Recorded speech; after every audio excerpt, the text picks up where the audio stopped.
Hello, everybody, and welcome back to the Strategic Feminine here on YouTube. And of course, we're always focusing on all things feminine, all things girly on live.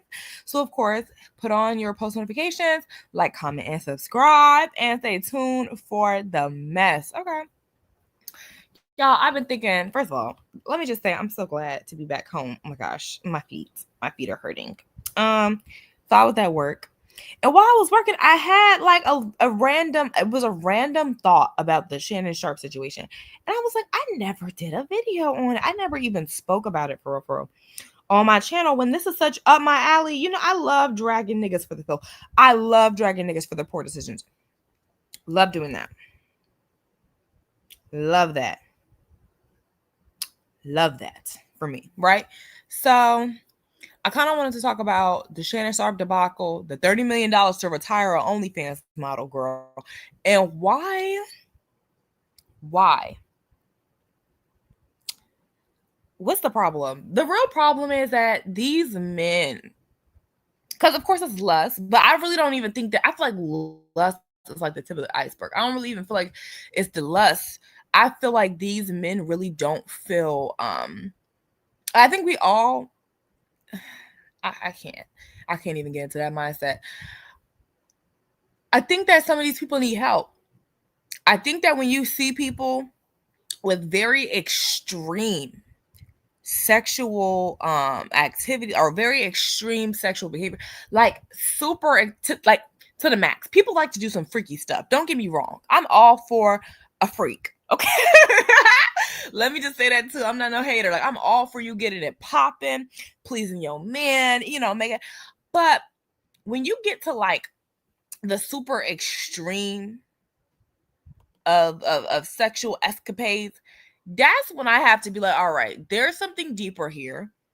There's some psychology involved. There's some, abuse involved. Like, there's something going on. So, of course, people have talked about, I've spoke about specifically, not people, me specifically, I spoke about how problematic it is for a lot of these, specifically Black male entertainers and athletes, to come into a lot of money, and the first thing they want to do is go procreate, not just with white women or non-Black women, but they become the best of Black men that they could be, and they usually go with the quote unquote, and this is unhealed men, like gutter ball women. Like, if these quote unquote white women were in a Black woman's body, they would be considered Keishas, Becky's, all that trash crap, right? But because these are trash, trailer park trash white women, they are all, this is a come up story. They all happy. They grinning from ear to ear, blah, blah, blah. So I thought that was problematic. And people were talking about that on my, talking about me.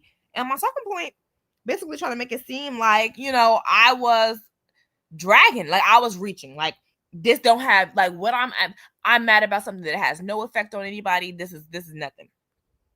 Let's see. So if y'all don't know,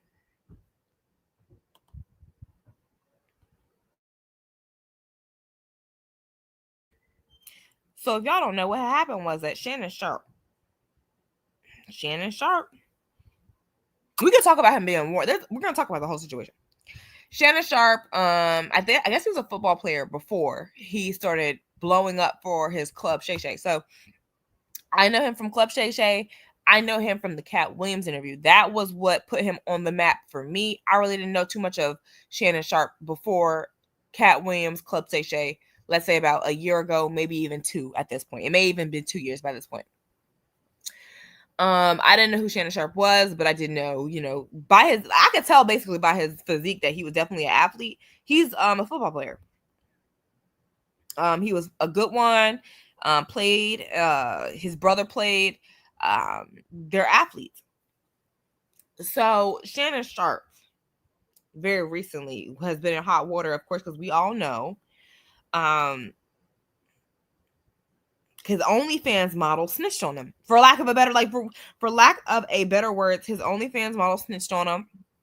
Okay, she was sitting back, sitting pretty, collecting all the receipts, collecting all the tea, so she could not only just, I really don't even feel like she did this to particularly embarrass him. I truly believe that the opportunity presented itself and she would have been a fool to not take it. First of all, 18 to 19-year-old, 20-year-old OnlyFans model messing with what? A super big football player. Most of y'all sisters is going to go do that. I'm just saying whatever. When I was that age, I was ready for the SoundCloud rappers. There wouldn't have been shit. I remember back in the day, there wouldn't have been no SoundCloud rapper out of my vicinity. Okay, you know what I'm saying? I would have did that. You know what I'm saying? I would have did that. So I'm gonna read from the Times of India of kind of what's been kind of spoken about the situation.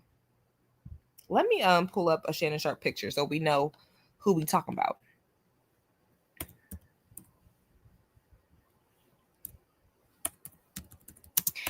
And for me, like, I really don't even, I think that the problem with this situation is that it's not worse and it won't be the last time. Like, that's really the problem with this. Is that it's so easy. It's so, like, it was so easy to spot. This is like such a cliche. Like, this is literally a cliche. This is something that happens to a lot of men. Lots of men. You know what I'm saying? There's even like this Instagram page I watch. And he basically calls out like men and their lust and how a lot of men's downfall begins with their lust. Really dope YouTube channel, actually. And I really did like, he kind of talked about the Shannon Sharpe situation too. But yeah, I think it's good that men, for real, I think more men need to be speaking on this situation, because this is all toxic masculinity. Like, this is it. I think that more men should be kind of not just holding him accountable, but shining a light on the practice of y'all doing everything. I mean, imagine this, right? You grind. You do what you need to do to go ahead and get you out of poverty. How many times do a Black celebrity sit there? It was so hard coming up out the bottom, getting it out the mud. It won't nobody there for me and Uncle Charles. Like, there's so many sob stories of where Black people, they understand how hard it was to get out. They understand how hard it was to be able to build something that was worthwhile. To have something that people like the Rothschilds, the Rockefellers, they've been touching this type of money. They've been touching millions back since 1840 something. Let's clock the T. So for real, what we're doing is like finally getting equal treatment. Like, we're not even going above. We're finally being able to be seen as equals. We're finally being able to have equal opportunity in this lifetime. And you kind of see how these men, these Black celebrities, they throw it away. I'm trying to change the thumbnail before I get started, because I want y'all to see. I want the thumbnail to be cute, you know, real cute. So the $30 million that was given to this OnlyFans model, by the way, it was given to her. The $30 million that was given to this lady has retired her.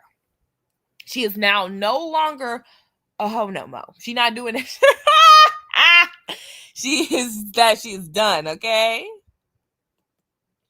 Oh, I can't put the thumbnail up there. Dang, my bad, y'all. I'll just put the thumbnail up there after I'm done. Okay, so I'm going to read this article for you guys just very quickly, just so y'all know what's going on from an actual journalist's mouth, and then I'll tell y'all what my commentary is.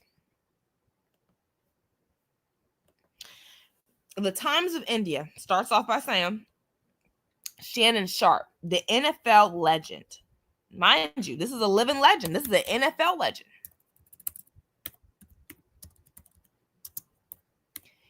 And I'm going to stop doing that. I'm going to stop just coming on here and talking. I'm going to come on here and actually show y'all pictures.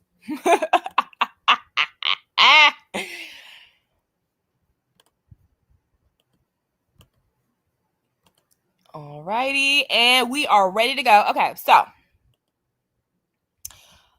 this, it goes on to say, has now lost his reputation and a significant portion of his net worth. A significant portion of his net worth. This man ain't just lose, this man lost. This is what he looked like, bro. This girl. Okay. After he reached a settlement with the 20-year-old OnlyFans model who had accused him of sexually assaulting her for over 2 years. Shannon Sharpe has also been fired from ESPN, his job. He's been fired from a very cushy, very comfortable corporate job. How many black people are on ESPN? Let's be for real. How many black people have historically been accepted into ESPN? And you, living legend, Mr. Shannon Sharpe, no longer got your hard-earned job. You're an NFL legend, sir. You no longer have your seat at ESPN. You done ruined your brother's Hall of Fame rollout, disgracing your whole family because you couldn't even control your pecker. Okay. Assaulting her for over 2 years. That's what she said. She said that she was assaulted for over 2 years. She didn't say that she didn't take any type of responsibility or accountability neither. She didn't say that, yeah, I've been dealing with him for 2 years because it was beneficial. She didn't tell the real. She painted herself like she was a damsel in distress. But now some of the details from the lawsuit filed by the OnlyFans model were shown how serious his crimes were. As per the court documents accessed by NBC Sports, NBC Sports couldn't wait to drag this nigga out and pull all his business out there. They got NBC Sports. How much you think they paid to get these court documents? To be able to just read you humiliating yourself, Mr. Shannon Sharpe. As per court documents accessed by NBC Sports, the 20-year-old OnlyFans model had begun ignoring Shannon Sharpe's calls.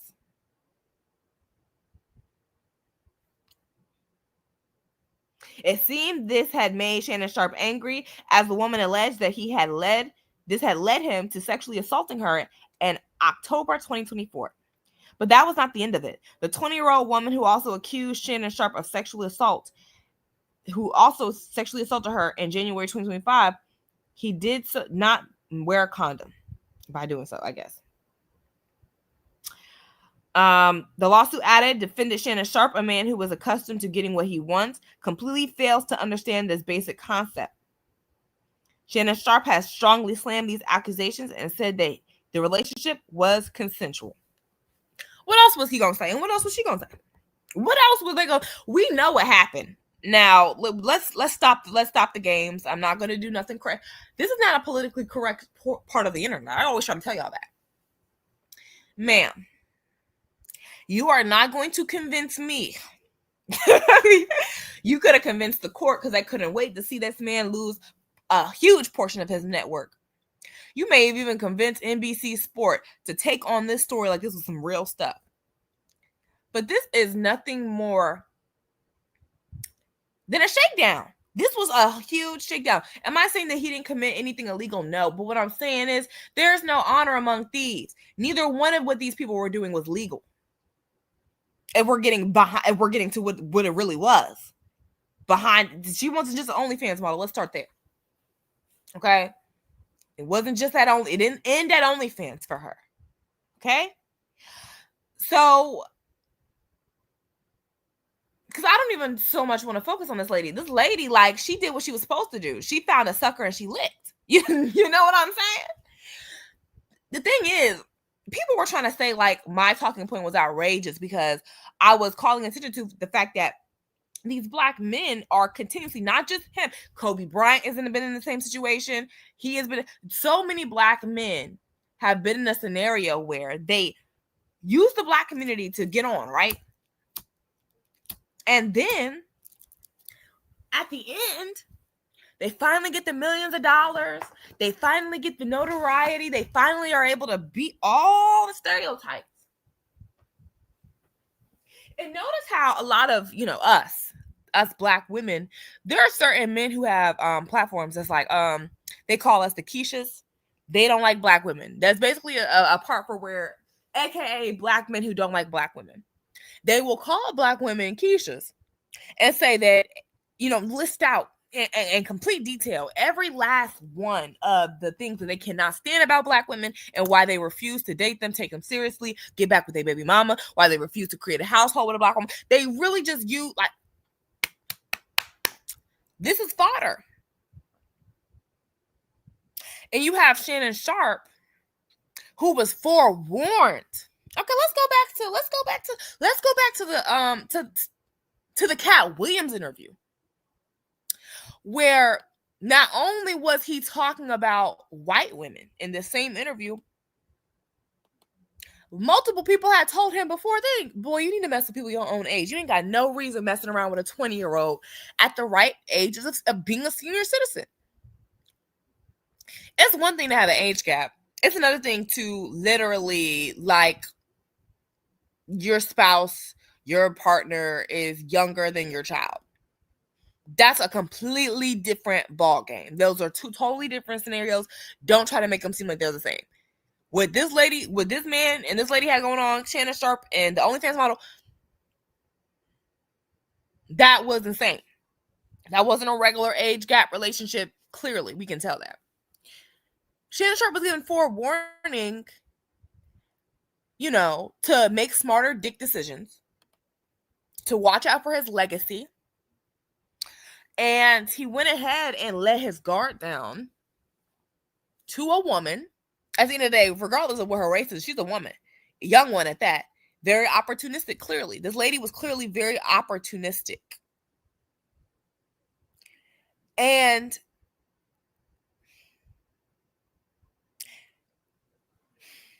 like, I'm at like such a loss for words. Let's go ahead and pull up the first interview. Shannon Sharpe and Cat Williams. He tried to warn her. Like, he literally, he was warned.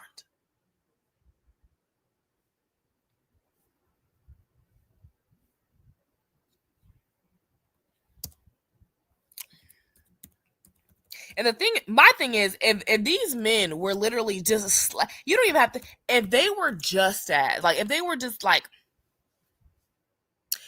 these men were as cautious with everyone else, every other race of women, as cautious as they are about Black women, I can guarantee you the Black community would be hundreds of millions of richer. The important part here, because I don't want to get too far away from the goal here. The important part isn't the fact that two grown adult people, because again, this lady, she was young, but she was grown. She was legal. Isn't that they had a good time? Isn't that they enjoyed each other? Isn't that they had sex? Isn't none of that. The thing that is like real, not issue, but the real motive of the story is that this consensual relationship, or lack thereof, we don't know, but this relationship, the sexual relationship, ended with a very prominent, very powerful Black man losing $30 million just like that. It didn't even take anything. That was a half-baked story. We had there was some good receipts. I will not, that the receipts were stellar. That lady has some good receipts.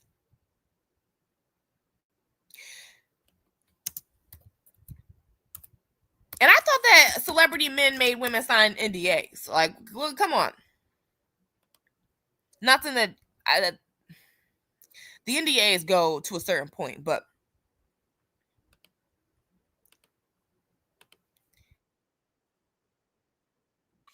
give me a quick moment here. It's going to play for y'all. I'm going to go ahead and share my screen so y'all can see kind of like what, and just look at his body language too. Get this far in Hollywood and still have a virgin asshole. And never has sucked a penis. That was my only goal. I didn't want to get with a white woman because I was scared she might have me running down the street like Jonathan There Majors. you go. See, come on, cat. Not because I didn't like white women. I think white women are as great as any other women. But I'm not going to act like I'm not scared of them. I have a reason to be scared. You could be Kang the Conqueror, and they could take your rabbit ass down in 2 weekends. And that's the truth of the matter. So I stayed away from that. You see Jonathan Majors, what he went through. Marvel dropped him as soon as the conviction came out. And you were telling the Hey, you saw that black woman come get his charge cut in half? Thank you, Megan Good. God bless you, coming to save that slave. If he'd had to be there by himself, he was getting all four. Guilty, guilty, guilty, guilty. She came in there, was just so beautiful, they had to knock half of it off. Bless his heart. What do you think about this cancel culture? You see the situation with Jonathan Majors. I mean, for all intents and purposes, I don't know if maybe he can bounce back in a couple of years, but man, he was hot. He was hot. He was cooking. I mean, you see him in Creed, he's in the Marvel movies, and then just like that. Maybe I'm a conspiracy theory, but I thought Cat Williams said any time they make you into that position, part of that contract is you do understand whenever we want to take you down, we can, right? Part of giving you the world. First of all, they went around the world for 2 years straight telling any women that would listen that this was a good-looking Negro. Mm-hmm. Since when? When did y'all start liking a big nose? And when did y'all like a little head and a big jaw? When? Since when? That look like my daddy. When you start liking my daddy? You like black people's features like that? If this ugly nigga is good looking, then all niggas is good looking. Anytime you see them telling you something you can't believe, just understand it's a play. And it don't matter. You gonna know it's a play as soon as they get in that position and think they gonna tell somebody something. No, you're not. No, you're not. Marvel will cancel you you won't be allowed to read a comic book. What is you talking about? Get out of here. Get out of here, ugly boy. Yeah, they love fooling the people. Now, this is just way too canon of an event for me not to mention. Okay, Jonathan Majors. What did he do? While he was popping, while he was living his best life, he was with that white woman. He was accused of violence against this woman, regardless of what her race was. He was accused of committing violence against this woman. And what did he run back and go do? Once he got all his charges, once he lost Marvel, once it was all over for him, he was able to fall back on a world-renowned black actress. Interesting. Very, very interesting. See, black women, if that was you, beating up on your boyfriend, getting hauled off to jail, and then having to stand in court and take a charge, you would be happy if you got the fry cook on the side of the road, let alone a world-renowned actor with something to lose, with good reputations. See, this is a game that they play all too well, all way too well. And the thing is, we enable the BS. The problem isn't that he enjoys the company of white women. The problem isn't that he enjoys to be called racial slurs in order to get a climax. I think that needs some help. I think he should go get some therapy. But I mean, hey, you like it, I love it.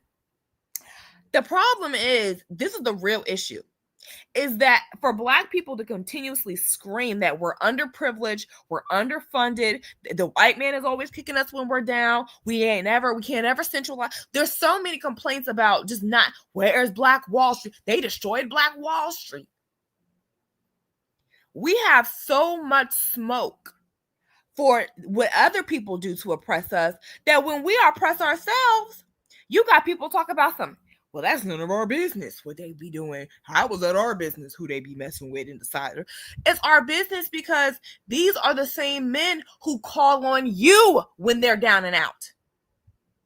When they're done, after they just got fired, after they unemployed, girl, now they want you. And now you're the Captain Save-A-Ho. And that's the problem here. That's the issue here. is that Shannon Sharpe, I was watching Shannon Sharpe. Actually, I was watching his move very closely until this whole situation happened. What had happened was Shannon Sharpe, he did comedians. That wasn't working. He started putting on black women pop stars. Yes. Cash Doll, Coco Jones. He even had Flau'jae come out. Megan Thee Stallion. She's not dark skinned, but she's still a black woman. Megan Thee Stallion. He had Megan Good come out. He was very much so Shannon Sharpe pandering to black women before any of this stuff came out. And you can't tell me he didn't know what was on the horizon already. So while he was planning his rollout backup plan was, oh, I'm going to just get black women to support me before, and they're not going to even care because the lady white. And he clocked the T, because you have so many women, during the situation that they didn't even care about it because the woman simply was white. They didn't care that if she was abused, if she won't. They just was, they were just kind of turned off from the white girl thing. These men know what they're doing. So they be up and out, popping and businessmaning. They got them a white girl. They with that white lady. I'm not saying they treating them right. I'm just saying that's who they with. And that's who's benefiting off of a lot of these men's success. And then when they down and out, they call up you like you some type of cleanup woman, and you be all here for it. Well, as long as he know where home is. That's a problem.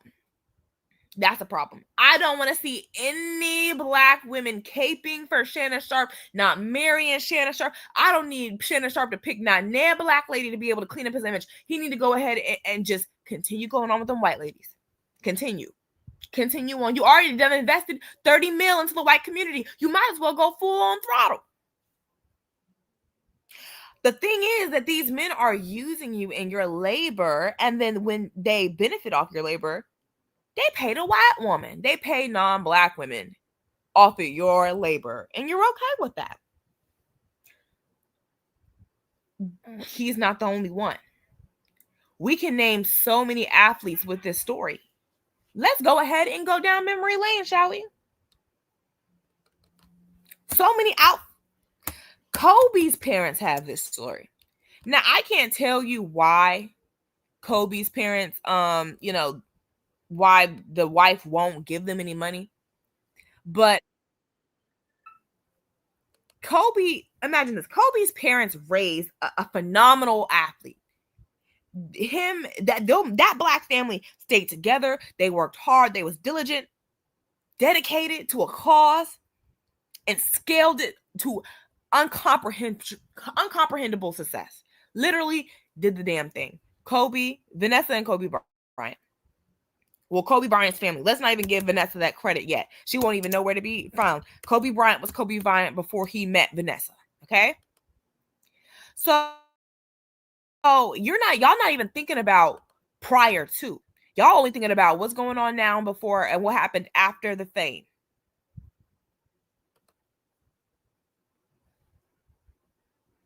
Let's think about what happened before the fame, shall we? Before the fame, Kobe Bryant was a little black boy. I couldn't tell you what neighborhood he was in, but I'm promising you he was in someone's neighborhood. He was a little black boy, and he had a dream. Let's start there. He had a dream. He wanted to make a difference. And he had black parents who not only listened to his goals, his aspirations, they poured into him. They flourished him. Nobody else, just this black family. Black mom, black dad, black son. That's all who was involved in this success. This blueprint story, okay?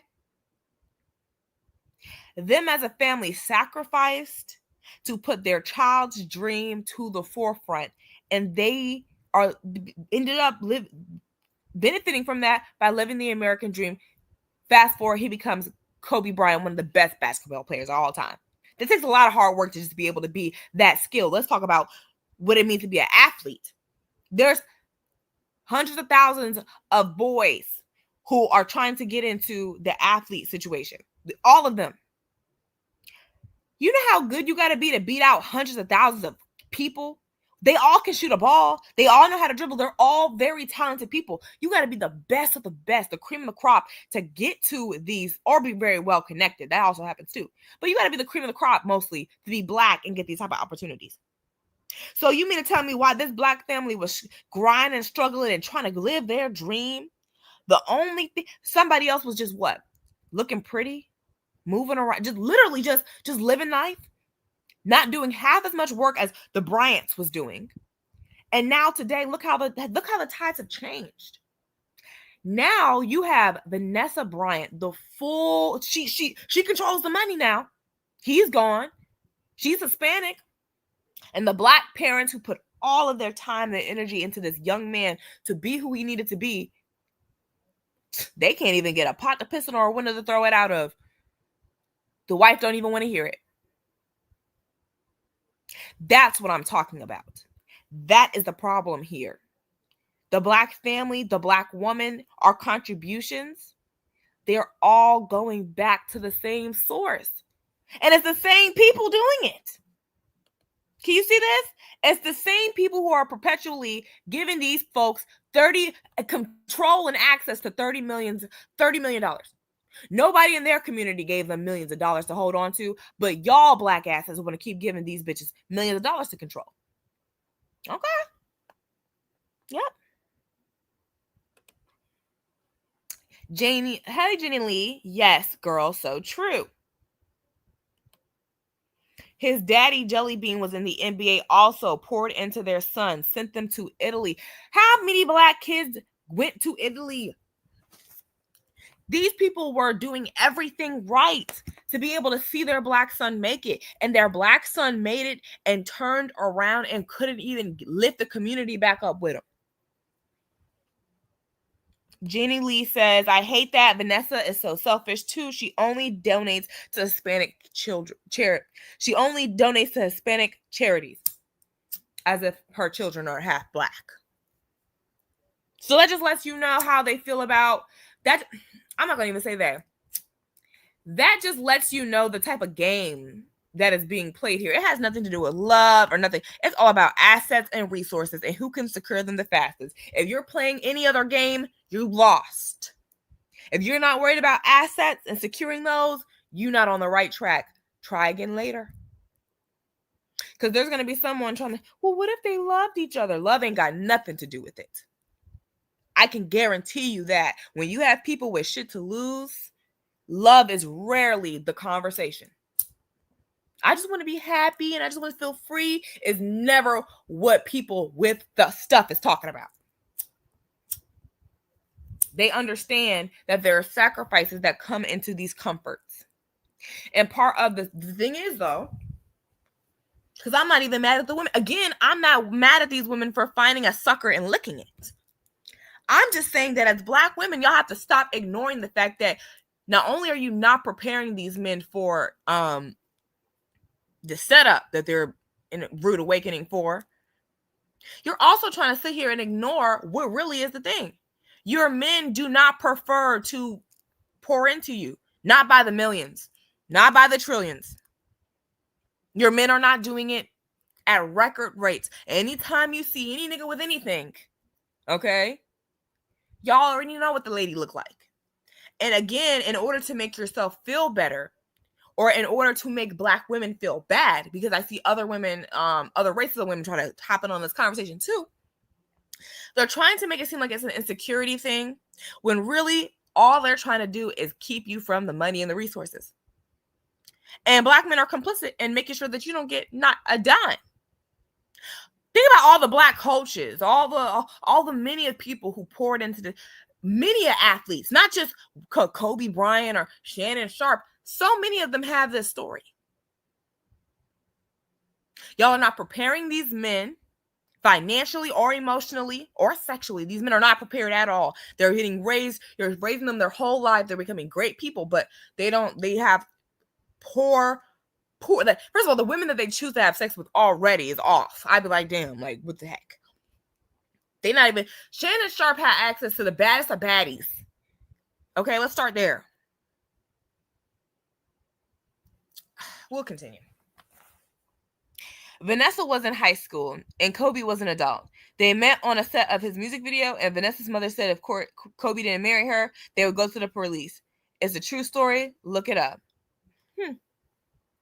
Well, it's none of our business, huh? Okay. This man was literally extorted from the moment that he got with this lady. But it was none of our business. Okay.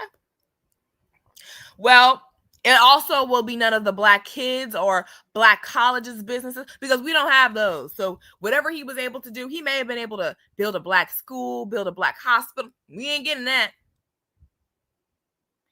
Only thing we can hope is that the wife of these men are so kind or at the very least pity black people enough to send a little bit of money to a black charity.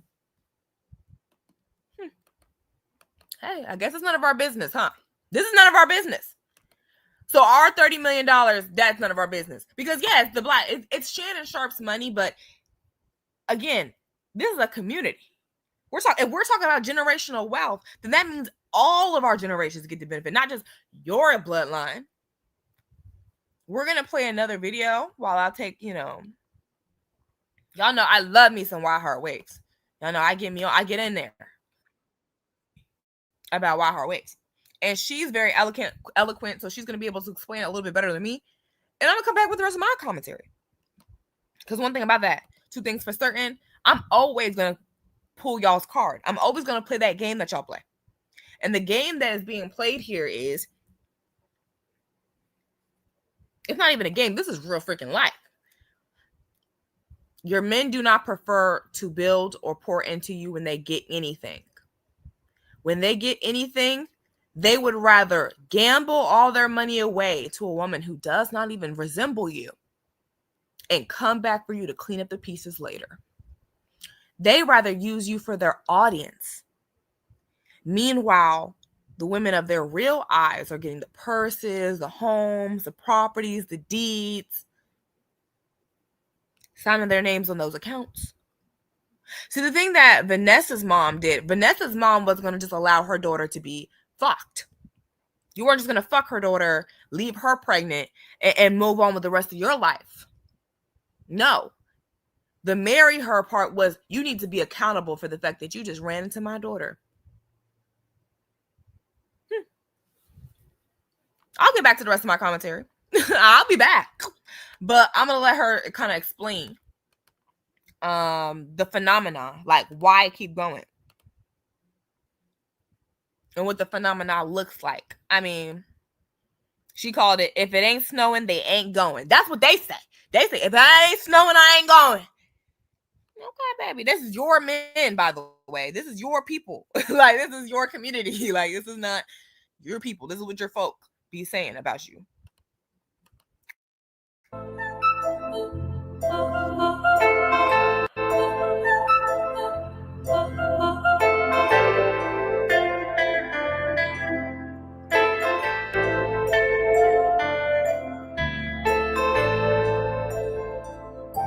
The economic treason that takes place whenever a black man, especially an educated black man, an economically comfortable black man, decides to abandon the black woman for a white woman, he takes with him not only his heart, but he takes his savings, he takes his education, he takes his financial opportunities, he takes his checkbook with him. Let us be honest that marriage at its very foundation is a financial relationship. Anyone who doesn't believe that only need go to divorce court and see how many people are arguing over the love that they gave the other person during the marriage. In divorce court, love is never a focus. You're focusing on assets. You're focusing on savings. You're focusing on retirement. And the black woman and the black community loses out on all of that whenever a black man decides to seek a white woman's hand in marriage. You're taking from a people who don't have enough, and you're taking it to another people who have already stolen so much. And what makes it even more insulting is the opportunities that put you in that economic position to be able to get married and take care of a family came from black people who died, who suffered, who struggled, who sacrificed for us to be in this position today. And for me to take my education and my income over to the white woman when there's so many black women who need it cannot be interpreted as anything other than economic betrayal. Hi everyone. So we're back for another video, and let me preface this because I know how this internet thing works. I know how this works, and I want to make sure my words are clear. Date who you want to date, love who you want to love, do what you want to do.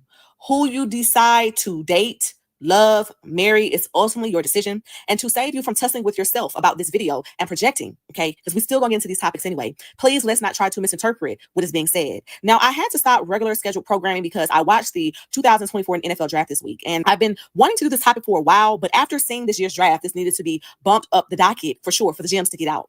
And I'm gonna get straight to the point. And Kate, I touched on some of this briefly. There is a significant wealth gap between Black and white communities. And I don't need to tell you the origin of this. We all know it. However, what we just witnessed in this year's NFL draft, as every year, is no surprise, but very telling. So many rookies are often called by team owners and coaches to announce that they have been officially picked. And what makes these calls so special is because these players are able to share in this televised moment with their parents, closest friends, girlfriends, and family members. And for the last few years, because these calls have been televised, a spotlight has been placed on a recurrent theme of many of these players being with white women.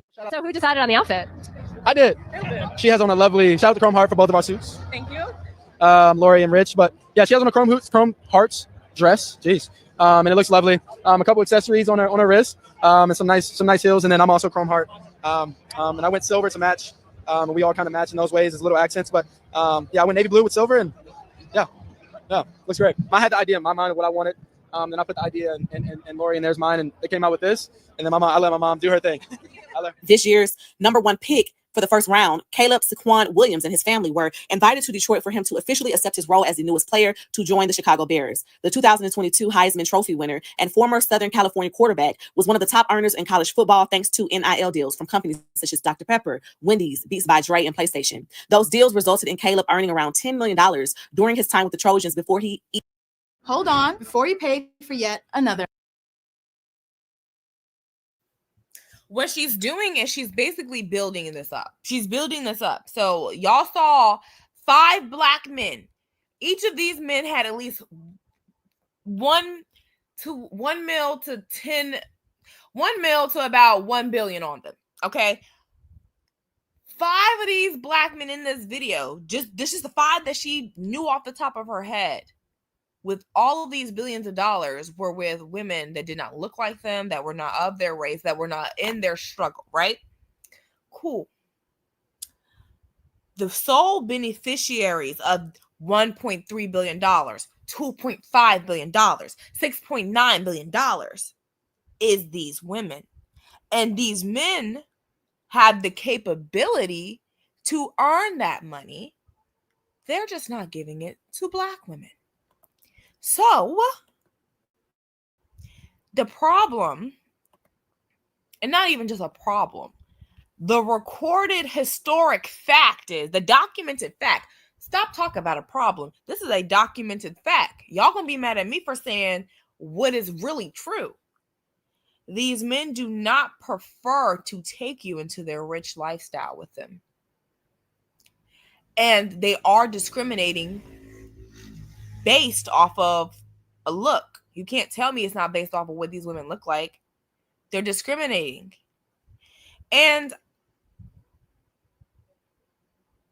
I've gotten some pushback about that too. Like, people say, date who you want to date. Like, I guess dating doesn't have to be politically correct. You know, attraction doesn't have to be politically correct either, right? Yeah, understandable. But attraction is something that is let me go ahead and stop sharing my screen. The thing is, there are 2 types of attraction, right? So attraction usually is supposed to be something that is natural, is instinctual, is something that happens based off of your human body reacting how it reacts. You cannot control who you are attracted to, okay? However, semicolon, who you are attracted to can change. And I think that I lost the plot trying to be cute, y'all. What I mean is, you know, there is a programming that happens, and the programming has worked, you know? You can be attracted to something like on a base level, like you're attracted to this because that's what you're attracted to. Or you can be influenced and socialized to accept what the rest of the world has deemed acceptable. This is where you get into the isms. This is where isms are important, because the question now is it a biological thing or is it a programming thing? Are Black men naturally just not attracted to Black women? No, we know that's not true. Why? Because they're still having Black kids. They're still having sex with Black women, meaning that they still have a baseline attraction, a natural and instinctual attraction to Black women. However, socially, they have been programmed to not feel comfortable with Black women once they get into a particular space. That is what I'm saying. Tie that up and put a bow on it. Okay? Intellectualize that.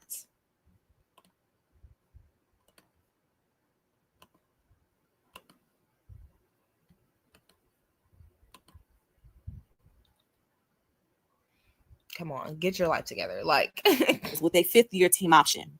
The number 1 draft pick, Caleb Williams, a 22-year-old Black man born in Washington, D.C., to a Black mother and Black father in a city which ranks number 4 of the largest population of Black folks in the United States. A city of Black women of all complexions, sizes, backgrounds, and classes attended the NFL draft with his Danish girlfriend, Alina Thurgood. And if this was an isolated incident, we wouldn't even have had this conversation. However, Black men have been doing this.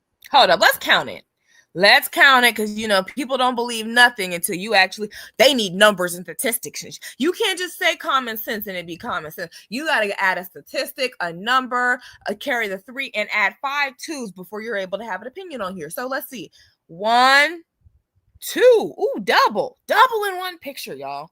2, 3, 4. Oh, I'm counting each. 1, 2, 3, 4, 5, 6, 7, 8, 9. That's 10 niggas caught in the mugshot. That's 10 of them right there. 10. That is 10 of them. Let me get back. 1, 2. Let me say it proper for the girls in the back. 1, 2, 3, 4, 5, 6, 7, 8, 9, 10. I said it as properly as I could for y'all. So that is 10 Negroid American men that are choosing by choice, because nobody put a gun to these folks' head, choosing to get money and leave the Black community, basically divest. This is them. Since racial barriers were lifted from professional sports. Now, the majority of Black people have always stayed. And the thing is, she's literally saving Black men, because the video would be 2 hours long if she's literally saving, because she's only talking about the NFL, or she's only talking about sports. If we opened it up to all industries, this video would be like this. The video would never end. I would be like it would become a life's work to talk about who these men be with. That's how much they do it. That's how documented it is. Forget how much. It's documented. They was on Jet magazine back in 1970 talking about, do Asian women make better wives? That's what your Black men were doing. You can't believe. Okay, let's continue. In close community with one another due to redlining. In the early 1930s, the federal government created redlining maps for almost every major city in response to the housing shortage. Redlining was primarily designed to provide housing to middle and upper class white families. African Americans and other people of color were left out of the new suburban communities and instead pushed into urban housing projects. And the justification was that if Blacks bought homes in the suburbs, the property value of the homes would drastically decline. No one would want to move into these communities. Therefore, these home loans would be at risk, which is why the majority of housing projects in major cities are almost always grouped in close proximity to one another and near their respective downtown. Black families had 2 options. Number 1, a housing project, or number 2, if you had enough money, you could buy a home within the red line. Anything outside of the red line was a no-go, and realtors could not sell a home to you outside of this area. It wasn't until gentrification that suburban white folks decided that the commute an hour or so away to go downtown to work these corporate jobs or watch their favorite home sports team was too taxing and not efficient enough, and they wanted to move back into the inner city, which is now causing many Black people who once settled into these different communities in the inner city to be priced out. Gentrification 101. And the reason why all of this is important is because the red line is one of the reasons that Black people have always lived amongst each other. And while it is overly obvious that Black people have grown up in all types of neighborhoods, the majority of the time, the person that you go to church with, stay next to, go to school with, will look exactly like you. Now, with this visual in place, tell me the last time you've seen an educated or suburban white woman walking down the block with her low-income African-American boyfriend within the red line. But as soon as these same men touch success, touch notoriety, touch wealth, whether that's an engineer at Google making $350,000 a year or an NFL player signing his rookie contract for $38 million. And as much as they try to push this rhetoric that Black women are gold diggers and that they only want men once they achieve success, show me a collective of white women who are staying down in the paint. These suburban bunnies come out of the woodwork searching for carrots just like anyone else, literally and figuratively. They are not volunteering for struggle love on Slauson Avenue in LA, the Pork and Bean Projects in Miami, Bankhead in Atlanta, Georgia, and Brownsville in Brooklyn. Please show me the droves of suburban white women that cannot wait to settle down with Dusties or live a comfortable life with an average Black man. Come get these Dusties too. Don't leave them behind. Round them up as well. Round up the Dusties that society says Black women should settle for and help us out on that end. We would love for y'all to be the cleanup women within the red line, not just with our talented 10. You see, the high-grossing actor, the Google engineer, and that NFL player are considered to be the cream of the crop. And as W.E.B. Du Bois coined it, they are the talented 10th. Together, Hey, BMW, text Chris. I don't know. Of course, she's very upset. She seems just maybe a tiny bit upset. And I just don't even think that energy is needed. These are the thing is, y'all, these are these niggas' problems. All I want y'all to know is that these niggas got problems. Like, these people have these groups of people have a very, very, very, they have sold us out. They are indebted to selling out. They are no longer, they sold out in Africa when they said it was okay to round up, allegedly, poor Black people and sell them. Not to get all the way back into, we don't want to get that far. That's very far back. But I'm just saying, Black people have a history of selling out like no other. How does that include Shannon Sharpe? We've been here for 51 minutes and 46 seconds. I do want to come to, because we already focused on the problem. That's what the problem is. We already know what it is. Like, I mean, it's done. Like, I mean, I feel like, honestly, the reason why a lot of these conversations haven't really even been going viral, or reason why people aren't really even trying to talk about it, is because, everything's been said. What has not been said during the 2015 to beyond colorism content era? What has not been said? They know about the financial dysregularities. They know that us Black people are disproportionately oppressed by the system. They are educated. They know. They're all aware. Now this is just a educated choice. You have folks making educated choices based off of what's best for their life. And where this is important is when I, as a Black woman, ask for a fraction, or tell y'all as my audience, as the strategist, to ask for a fraction of what, we deserve. You have people on here with their calculators, baby. They got their statistics, hun. They trying to tell you that you should not be. First, they hate hypergamy. They can't stand when I talk about hypergamy, but this is like the situation that they be cool with. They can't stand poor Black folks either. They have so much Black fatigue. But the way that it would help your Black fatigue, if you weren't around poor Black folks, you know what would help that? Some hypergamy. Y'all can't stand when I say anything that makes sense. Y'all want to stop having these y'all want to stop having these conversations?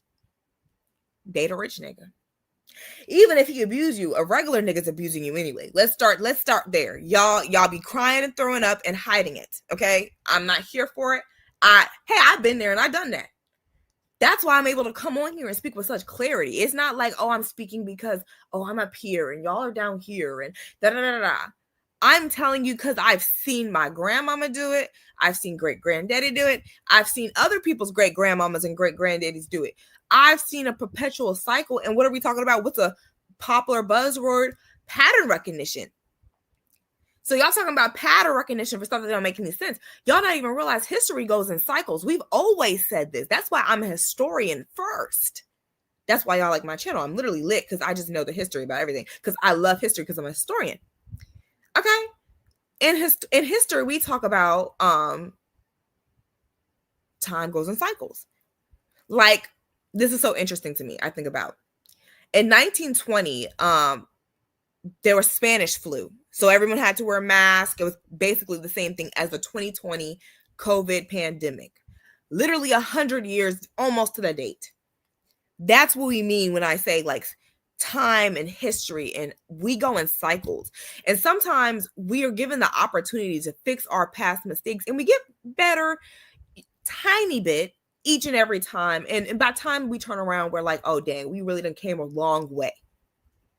But in the words of J. Cole, the good thing, man, is that you came a long way. But the bad thing is that you came the wrong way. Black people, you went the wrong way.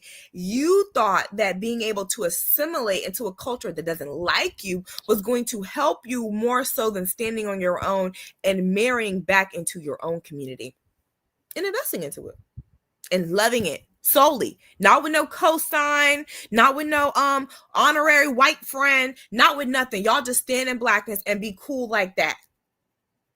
Nah, they can't do it. The thing that people were talking about is Dr. Umar could have used that 30 million for his school for black boys. I'm not even talking about black women. This could have helped black boys. You think Dr. Umar couldn't have used that 30 mil?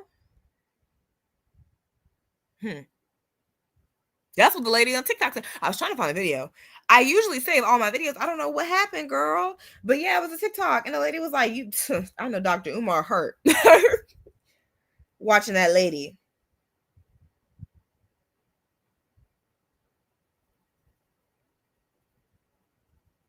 Like, what is going on here? The situation needs to be, it's been studied. It needs to be fixed. It needs to be course corrected.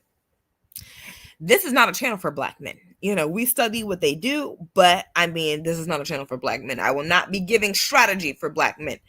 What I will be saying though, black women, if you think for a second, for a millisecond, let it even be a 0.2, that you are not directly a part of this problem too, you're sadly mistaken. If you think that you can put your hands up and be like, that's not our business, that's not our problem, that we don't got nothing to do with that, you're freaking lying to yourself. Your hands are just as dirty as everybody else, okay? Yeah, they're abusing a loophole, but yeah, it's definitely our fault. It's our fault because we normalized a culture that praised women for not only just having babies out of wedlock, which I feel like is just a traditional and religious thing. We had babies with niggas who ain't have shit. Like, not a nothing. Like, girly baby pop. Like, not nobody. Like, they didn't have nothing.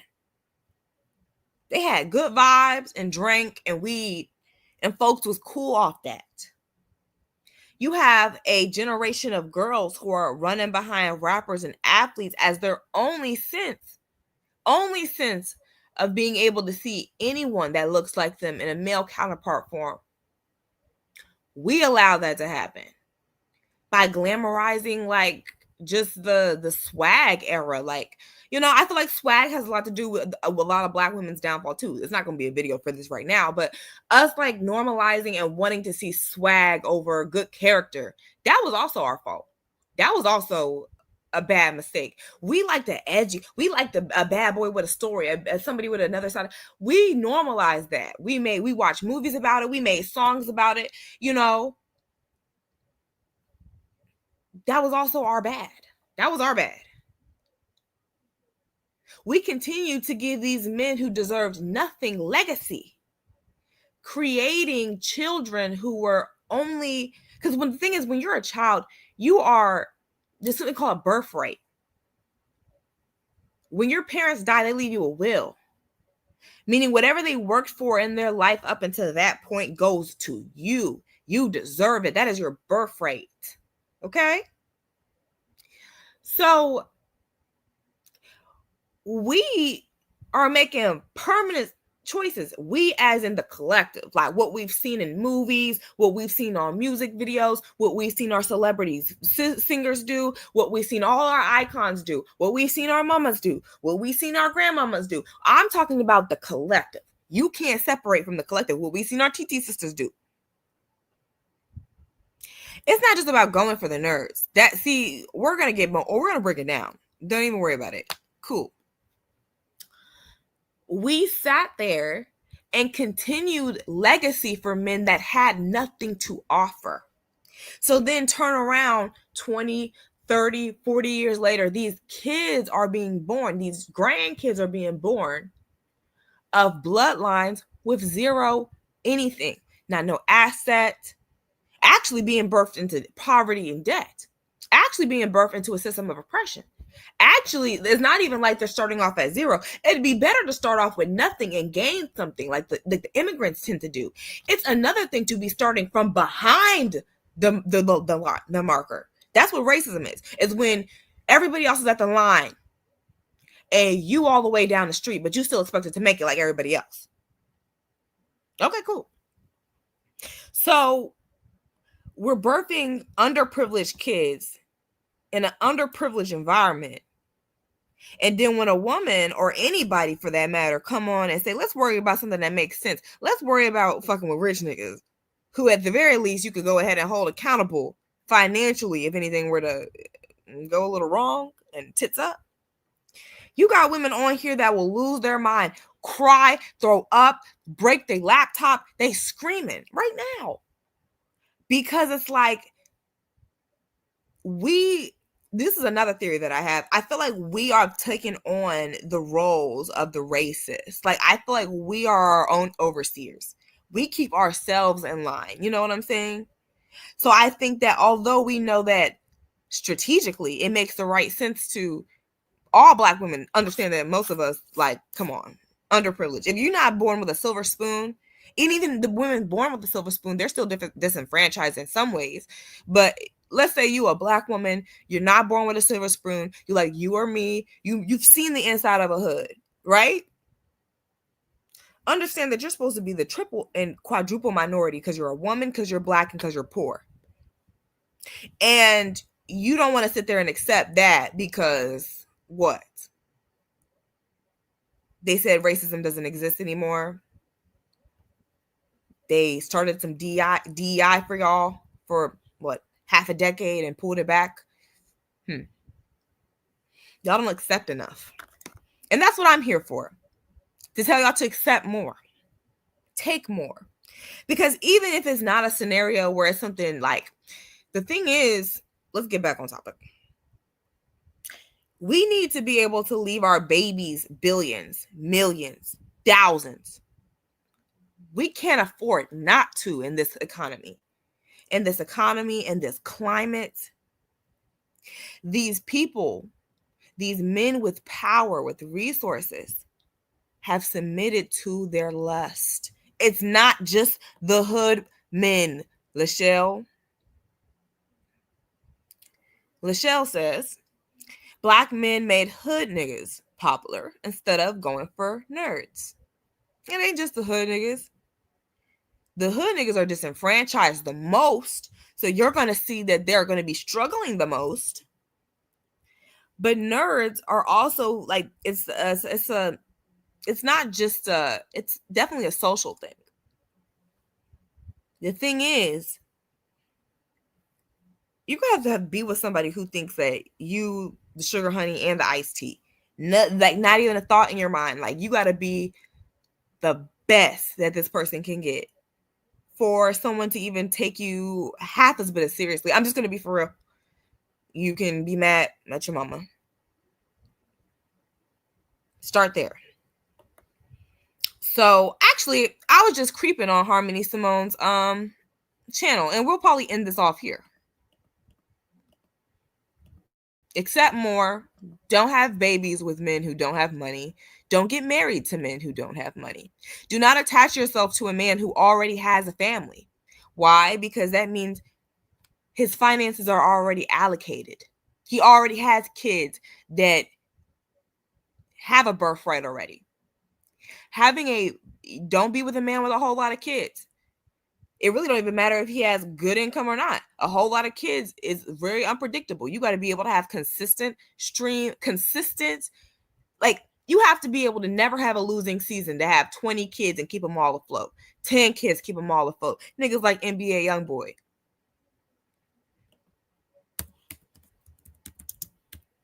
For example. And yeah, I know people like NBA Youngboy in real life. They popping out kids. And even if they don't have a whole bunch, they have kids that they don't have a 401k, a IRA, or nothing for, which is fine. We can't all have everything. But again, why, as a woman, are you choosing to make bad coochie decisions and choose to mess with a man that you know don't got no IRA, no 401k, and you taking that shit seriously? Like you ready to go to war behind that. You're not smart. And that's why these non-black women, that's why I keep saying I'm not mad at them. They're beating you. Like because they know they already, what I tell y'all, hypergamy is a culture. It's a way of thinking over there. That's not even a talking point. They don't have to call it hypergamy. They call it being smart. Like what? They call it not being a stupid. That's exactly what those women call it. Exactly, just straight like that. No other way to tell you. They call it not being a stupid. So you gonna sit there and be stupid. And then y'all be messing with men that been in jail already, just so disenfranchised. Already got kids in jail paying restitution. He out here got student loans and child support backed up, and you got married because that made sense. No, y'all gotta make better money decisions. You should be with somebody who you already know got the money bags, for real. I don't really even feel like the potential is needed. This is not a time and place for potential, ma'am. Excuse me? Do you not see what's going on outside and y'all playing games in my face? This is not the time for potential. It needs to be established, already working. Honestly, for real, I'm going to tell you like it is. I don't take a job unless I know the company and it's been around for 80 plus years. Let's talk about that. I'm not fucking with no startups. I'm not out here putting in a majority of the manual label to make sure that it get up there. I'm not being on the ground for nothing. It won't happen. Not on my channel. It won't happen here. I'll still talk that hypergamy stuff today because non-black women and black men are the most hypergamous. You see A$AP Rocky, he a billionaire baby daddy. And you think that because you're like, the thing is, morality won't save you in the end where it comes from, well, I was a good person. You didn't make the right decisions to call yourself a good person. A good person makes good, educated decisions. I'm not saying you gotta be judgmental, but I definitely do feel like you should make some good decisions. And part of making good decisions is understanding that love is a feeling at most. But lust is very, very close to these men's pockets. They're willing to spend. They have the resources. They have the money. They're willing to risk money. They're willing to not have no money, actually. So what I would do for you is what I'll tell y'all this. Y'all should get on the wave. I just think that it's a very important. Let me show y'all what Harmony Simone said. Let me not leave yet. Let me just go ahead and show y'all what Harmony Simone had posted. I didn't get to watch the video yet, so I don't. Why is black women's beauty so intimidating? Black women's desirability, envy, beauty intimidating. Here's a post though.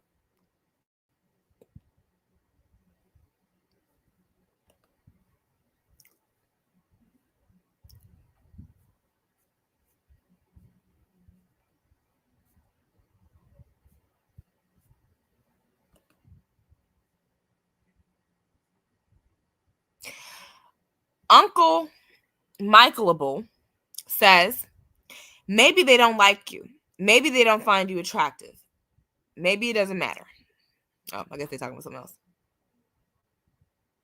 Raw 5889 says, literally has nothing to do with black men.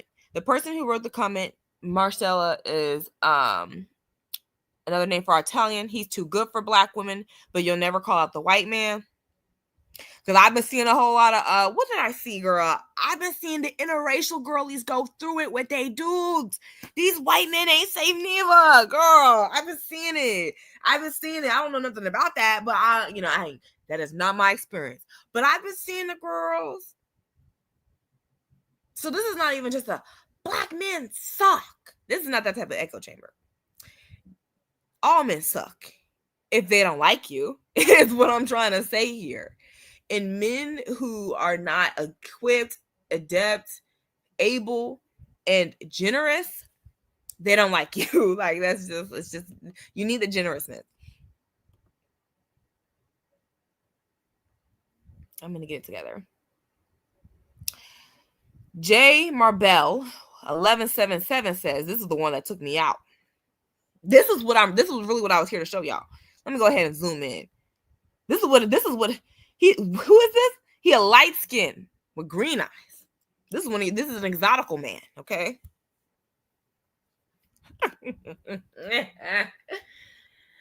I'm 6'2", light skin with green eyes. Getting a black woman is not an obstacle. White women and Latinos are harder to get and are much more of a symbol of status. Once I started my trucking company, I started to upgrade everything.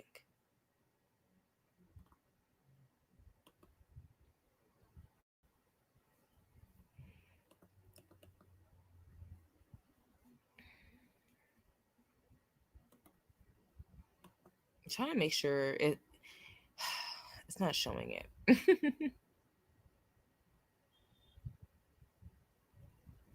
No, don't tell me I gotta go in the comment section to see if, let's get in there.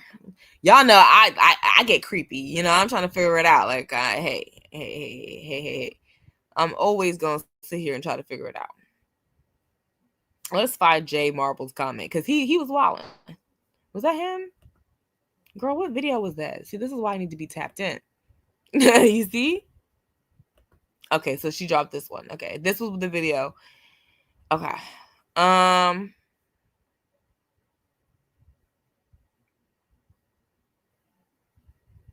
Okay. This is him. All right, let's zoom in here. Let me put on my because I know it's hard for y'all to see. Y'all can't read all like that.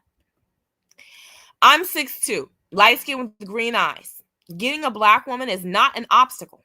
White women and Latinos are harder to get and are more of a status symbol. Once I started my trucking company, you hear what he said? This is the most important part. Once I started my trucking company, not when I was down and out and sleeping on folks' couch, not when I was on food stamps, not when I was in a child support deficit, not when I was staying at my mama house, not when I was sharing a chain with me and my homeboys, not when we was all wearing the same clothes. Not then did he stop dating black women. But once I started my trucking company, I immediately started to upgrade everything. Unfortunately, I upgraded my girlfriend to a white woman. It's not right, but it's life. Baby Pop, you need to get right out here in the streets. I'm not about to play with y'all no more. I'm not here for I'm not coddling you. I'm not here for it. I'm not saying it nice. Y'all is being stupid if you think that they don't agree with these men. They're not out loud. This man, I respect this. Kudos to him. For at the very least saying it with his full chest. Stepping in it. Let's see what they're saying. Yes, the men as a collective are the problem. Yup. Multiple kids and criminals. Rose says, black community in a state of crisis to bank on potential. It might work out for me. It didn't work out for the baby. Let's keep going.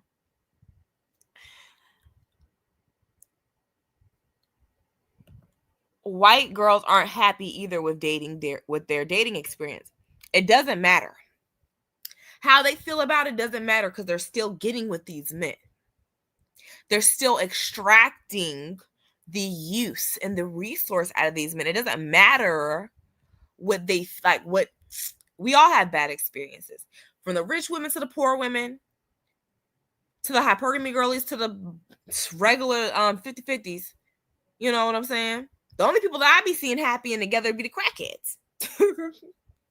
So, you know, everybody's going to probably deal with a bad relationship experience, bad, you know, situations sprinkled within their relationship. It's going to be a mixture of good and bad. That's what a relationship is.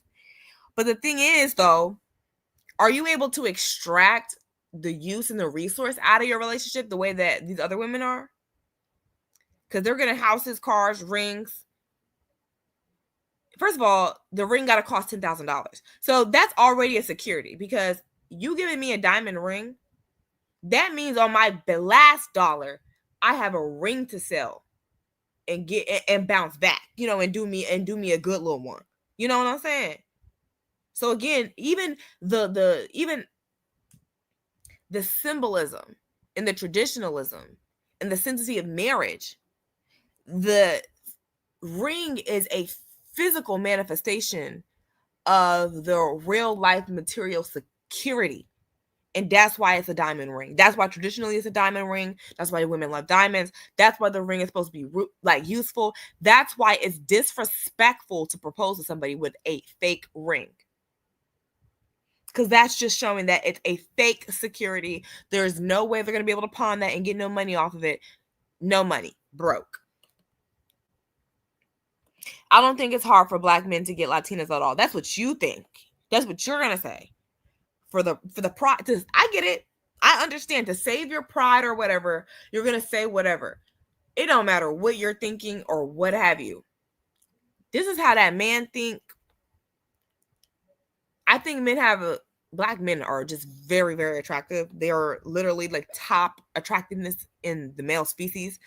So it's going to be easier for them to find girls anyway. Like, they're literally peak attractiveness for all women.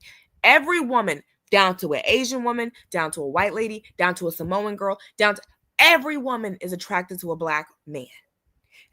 Now, you may not find every woman attracted to a white man. Every woman may have not been with a Hispanic dude. All of these girls, and I can tell you from watching international students literally get ran through by these Black men, girl, it may not be, it's a lot more rewarding for them socially. Hard is relative to how much work you feel like should be in a relationship or not. Let's not salvage our pride here. This is coming from a man's mouth. That's what he said. This is his experience. And then on top of that, I'm seeing it in real life. The social status behind being with other races of women is far too good for the men to give up. I also blame Black women a little bit for this, because I feel like we have high social status and high social standing when we apply ourselves. Don't get me wrong. Like, the top 1% of Black women, high social standing, right? But the thing is, it's not a relatable experience. Most people don't think that the average Black woman is pouring out these attributes. That's just what they're saying. Why are they saying that? Because look at how we're choosing to carry ourselves. Like, look at what we're allowing people to say about us, actually. Forget the carrying ourselves. We're allowing people to drop AI recordings of us, literally fake racist AI memes, and we think it's cute to sit there and support them because we want to be the snowflake Black women who tear down other Black women. We make our own image look bad. We tear our own image up. So the status symbol, that's another key statement here. More of a status symbol. Now, status symbol has to do whether it's, that's what everyone else thinks. Doesn't have to be true or not. That's what the world has agreed upon. Is the baby mama part the only reason why Black women are going to be seen as quote unquote not a status symbol? No, we have to go back to our history, back to slavery. Okay, they were breeding us. our wombs were not protected under the law, under anything. Like, we were literally property. So our wombs weren't protected. Our genealogy wasn't protected. Our humanity, our medical history, none of that was protected throughout history, right? So it's not coming from something that is not backed by documented history.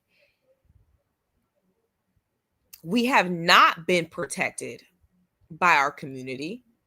We have not even been protecting ourselves as Black women. So yeah, for white women and Latinas, dating Black men is easy. Yeah, they first of all, this is where it's also, they also think that they know Black men are easy. They think Black men are definitely easy. And I also be thinking they easy too, because I be seeing like some cute Black men. And I'm like, yo, you're literally with like mid. You know what I'm saying? Like, you're upset. But then these same people expect all Black women to be exceptional, but they're okay with non-exceptional women as long as it's not in a Black form. So yeah, I don't like that either. But hey, it's harder for them, at least Latinos, to attract white men. I don't have experience in that. I don't know. Is that true, Rose? How do you know this? Tell me. Show me the Carfax. It's not life. It's a choice and an outdated way of think. No, she's talking about what Mr. Jamar said.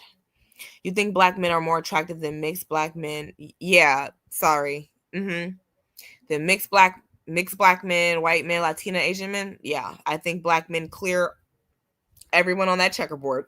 Like, Black men are just so attractive. Like, they're just like, I couldn't do nothing. The most attractive of white men is not touching. Like, even a mid Black man is pretty attractive, in my opinion. I feel the same way about the women, not to gas them, but I feel the same way. But I'm not going to sit here and cap on this app. Black men are probably some of the most attractive beings on this earth.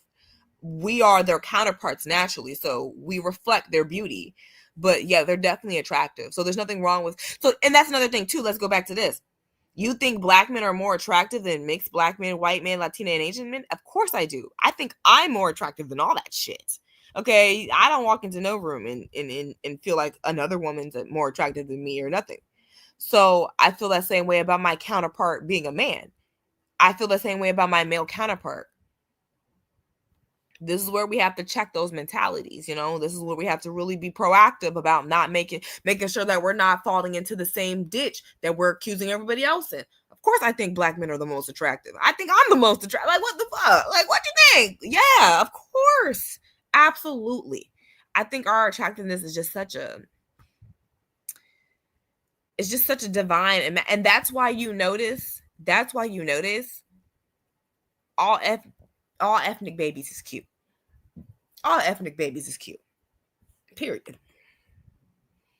On reality shows, Black men come in second by being chosen by women. In Love Island, the race of men that would actually be single would be Black men.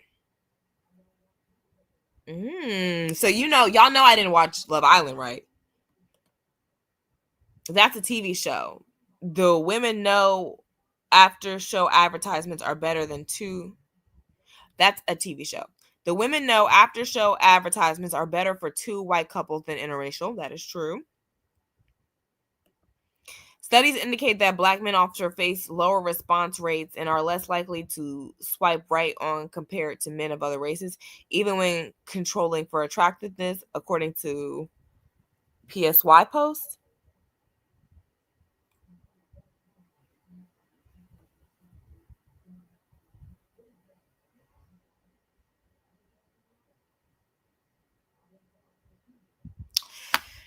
That is an interesting thing that you just said there. Studies indicate that Black men often face lower response rates and are less likely to be swiped right on compared to men of other races, even when controlling for attractiveness, according to Psychology Post, I guess. See, that's the thing, though. that's not my paradigm. Like studies can indicate, I'm not taking that away from you nor the study. That is definitely not my paradigm. The niggas that I be around be pulling bitches. Like, I don't know what else to say. I don't know what else to do. I don't know what to tell nobody. I often see non-black men or mixed with non-black men kind of jealous of the black men because they're everyone's dream guy, like tall, dark, and handsome type of thing. That's my experience. I see lots of men like they just hating on the black man because they just so swagalicious, they so cute, they so handsome, and they usually are naturally charismatic as well.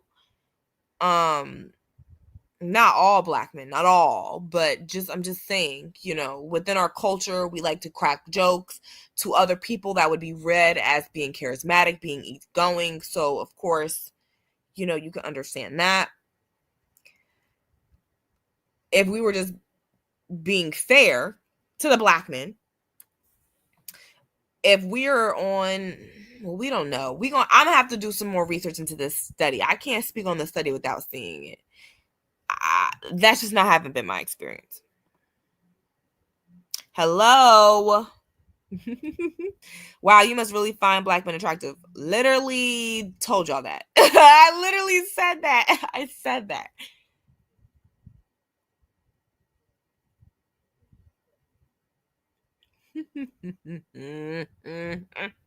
Yeah, black men are probably some of the most attractive beings on this earth. Like, I'm not gonna apologize for that. I get it. It's kind of like you hurt me, I'm gonna hurt you. I'm gonna do you how you do me. So if you're not gonna affirm my beauty in public, I'm not gonna affirm your beauty in public. No, I'm not playing that type of game. They're attractive. Them wanting to acknowledge like black women being attractive is beyond me. I could care less. Because again, they be knowing who the attractive black women are, Yeah, y'all. That was an AI. Y'all, girl, see, that's what I'm talking about. Trusting that. Y'all can't trust that AI. I just searched up black men's dating site stats. You search that up usually? Okay. That comment underneath Harmony's video is just diabolical. Yeah, this is crazy. This is their raw, unencumbered truth. This is them. This is how I'm just over this. I'm done. I'm done with this. We're gonna read off these comments, and I'm gonna leave closing remarks for the rest of the girlies because I'm just over this. I'm over it. I'm over these conversations. In real life, black men's personalities push them forward. Yeah, we're black, so other races' attractions shouldn't matter to us for real. Push them forward versus a picture and a bio on an app. I just be feeling too spiteful to give black. I told you. I be know what time it is, girl. I just be feeling too spiteful to give black men their ones because sometimes some of them be disrespectful online. I just searched that up 5 minutes ago. Girl, I know. I get it. Because sometimes for self-preservation, I would never say this in real life. Let's say be that, like, would I be do I be black men in real life? No, I try to play that shit super fucking P. I try to keep that shit as P as possible. But girl, losing my mind. Yeah. Black men are very, very attractive. I couldn't do nothing. Like, oh my gosh. I'm gonna stop fangirling now. We're gonna be done. Y'all, what happened was, why am I so geeked? I've seen some very cute men. They're not American. That's why they're very attractive. Because they're black, but they're not American. And I think that makes a difference. Yes, black men are very attractive beings. We are divinely gorgeous, and it just is what it is. I just searched it up 5 minutes ago. I was just being shady, girl. I didn't mean nothing by it. All I'm trying to say is, I don't think them niggas got no problems. I was just being funny.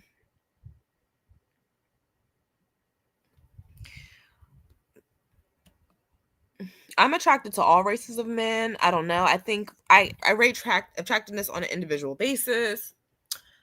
I feel like attractiveness is like I think of attractiveness, I call it beauty class on my channel. I think of it like that. Like, I feel like everyone has their own beauty class.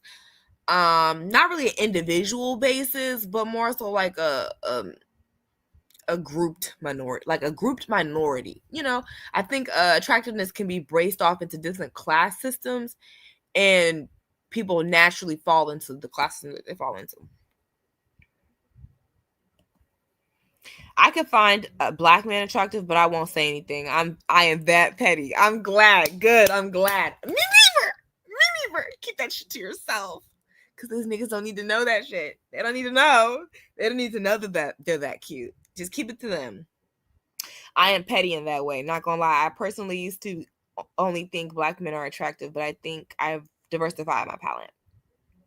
Now, I think that attractiveness is objective. I think many people can be attractive, but usually there's pillars of attractiveness, which I do have a video that I wanted to drop. It's basically about tens and pillars of attractiveness. But it's not for men, of course, it's for women. But some of the beauty pillars for men would be like chiseled jaw, muscles, being tall, big feet, you know, the big feet, big meat theory. You know, there are certain pillars that, even though it's individual, majority of attractive people would have these types of traits to be considered attractive in the first place. That's why I believe that it's a group system, not so much, oh, everyone's beautiful, individual. I think it's kind of more, it's a little bit more organized than that. But I don't think it's anything that we can help. I just think it's life. I think black men and Latinos are attractive. I don't 5 white men. I don't get white men hype online. Yeah, me neither. I'm not understanding the white man hype. Y'all will propaganda. I'm not falling for it. Y'all not gonna convince me to date no white man. I don't care. Like, yeah, I don't like. Look, if it's love for real, and y'all know I barely like believe in that. But like, if it's love, we might have a couple nice dates. You know, we might have to be really great friends, me and Mr. Scott. But as far, I really have, okay, here's the thing though. This is something I'm wondering. If we don't tell black men that they're attractive, and this is something that I've been kind of coming up with my head, right? If black men don't find black women attractive, who's to say that they don't assume the same about us? Like, there has been an uptick in, like, I guess black men kind of coming on my channel, and they're also speaking about how they deal with colorism, darkism, or how they feel bad about being a dark boy. And black women are also on the other side of that. I feel like they feel like black women don't like them dark boys for real. And even though I do be seeing, I want me a good chocolate man, I feel like that's progressive. Like, it's a progressive way of talking. We haven't talked like that always, you know? We won't always talking like that. And what was I talking about, y'all? Let me just read these comments, because that's what I'm talking about. But yeah, I'm seeing a lot of dark boys talk about how they kind of assume that we don't like them either. So if we have this petty way of thinking, like, oh, you cute or whatever, but I'll never let you know, and then they have that same way of thinking about us, no wonder we not together. No wonder why there's all this self-hatred. No wonder why people thinking like we can't be with no black man. Because I feel like we're overthinking it instead of just talking to each other. Because I do that too. I really do. I'm like, no, I'm not gonna hype your ass up. Because you got all of these non-black women hyping your ass up. I refuse to hype you up. But maybe that's what they need. Maybe they need that affirmation to come from their own women. From good men. Like, I feel like we need to change our mentality. I think our mentality towards this is really fucking us up. I really think we need to change our mentality. Like, for real. I'm gonna be for real. I'm gonna be the first to say it. I know. I hate Black Men Brigade. It's not gonna like this. We should change our mentality. They probably have the same anxieties that we do. And we don't even care to ask them because they're men. And they're never gonna tell us because they're men. So, you know, do I believe there are some colorist men? Yeah, but I also think there's some miscommunication in the middle, you know? Imagine all that time you thinking black men don't like you. You don't like black men. And the whole time y'all just withholding compliments from each other just to prove a point. Meanwhile, me, I get adorned by other races. It gets to I kind of be like, damn, like I be kind of looking for black men to give me that, like, you know, give me that like attention in public, like proudly proclaim that you see that I'm attractive. Other races of men do it all the time. So I be like, I'm ready for that to be showed up in a black man. I don't like that nonchalant shit. That nonchalant shit is done. Like, that's just wrapped. You know what I'm saying? Like, why can't it be like that? And I think that we got to focus on loving each other better as dark people. We trying to do all this assimilating, all of this blah, blah, blah. And as dark people, we need to love on each other better. And that's how I really feel about it. We don't be treating the men right, and the men don't be treating us right. And it's a circular problem. They hit us, we hit them back.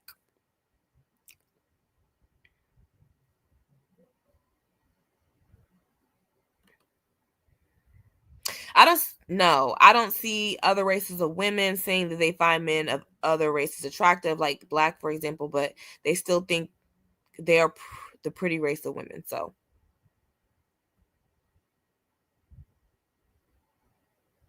I don't know. I see other races of women saying that they find men of other races attractive, like black men, for example, but they still think that they are pretty pretty race of women. So, well, yeah, because then we have to talk about dark being tied to masculinity, light being tied to femininity, even though that's like the human conception or consensus or the West consensus, that's not true. Because even a girl dropped one of my video, she dropped it, and she was basically, I'm gonna just show y'all, because of course, why should I promote everybody else's videos? Why don't I promote mine?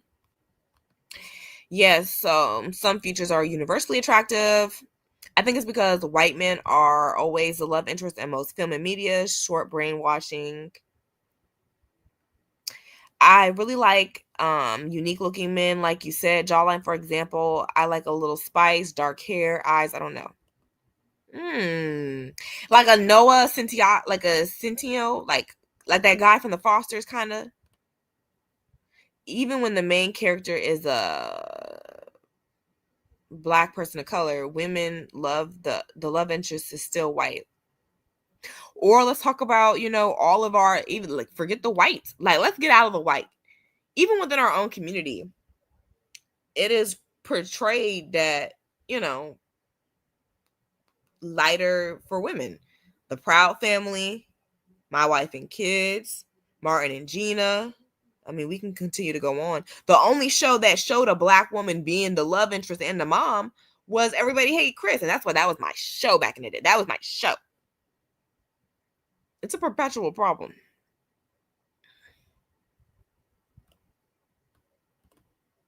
Nah, they know black women find them attractive. That's my answer. Many black women in real life and online fiend over men, especially dark boys. It's why they're so bold and degrading with black women forever.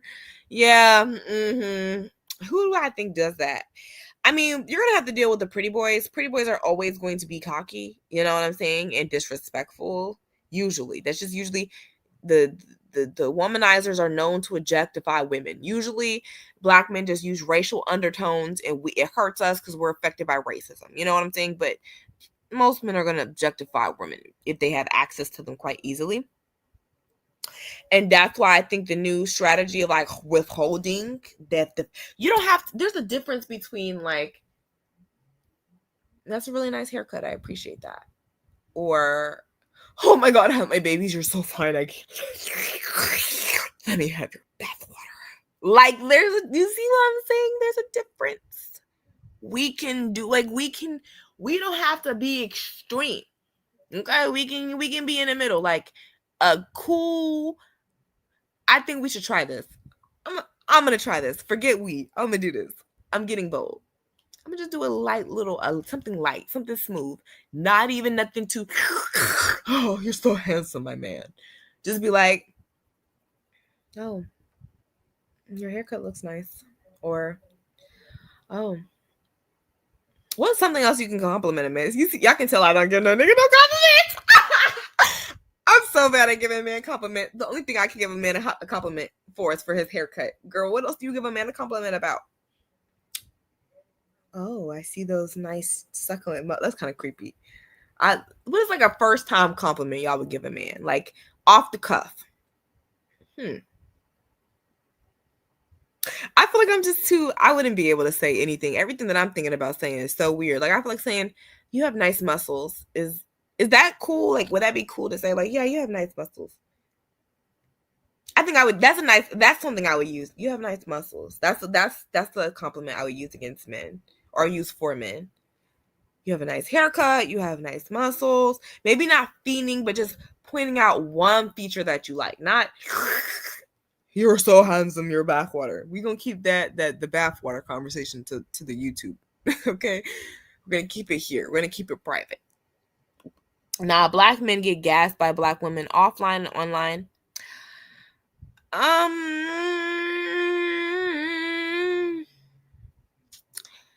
All I'm saying is that's not the average black men's experience. I'm not going to say there's not exceptions to the rule, but the average and below average black men, which are going to be in the majority just because that's how math works, majority of men, unattractive and average looking, they are not feeling that love.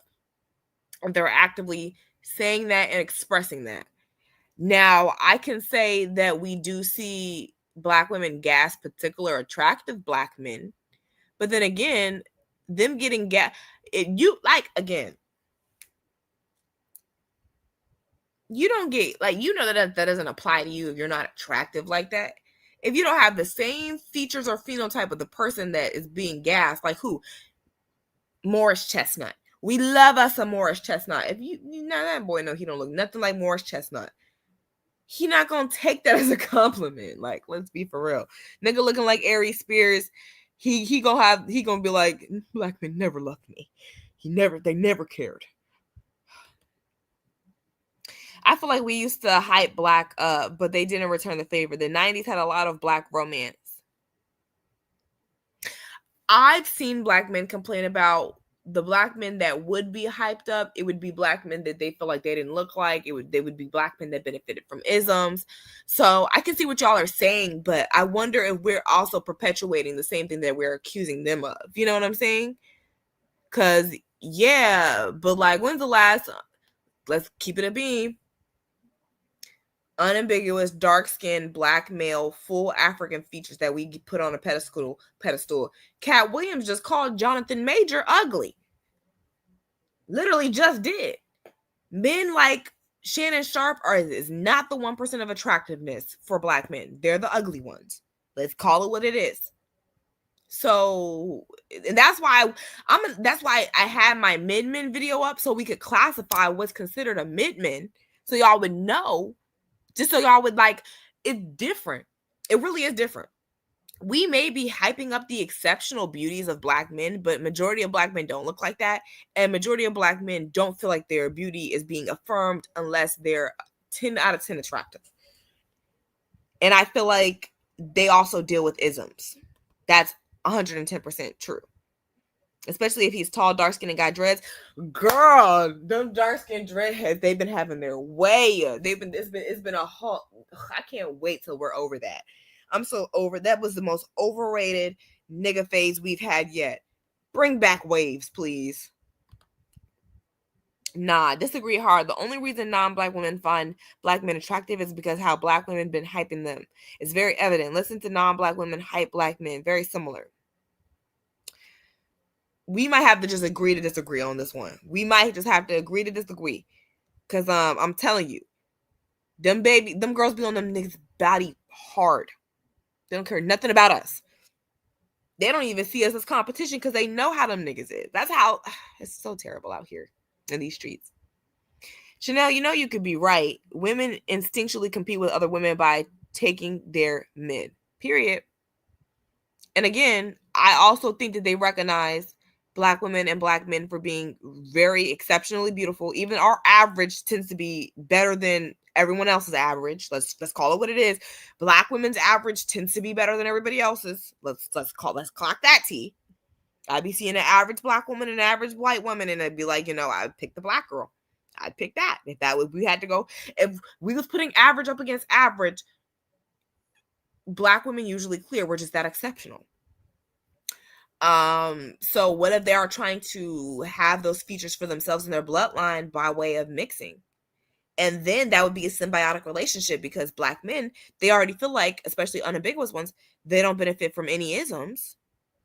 Which I don't know why we're talking about this because we're supposed to be talking about money. But yeah, they feel like they don't benefit from any isms.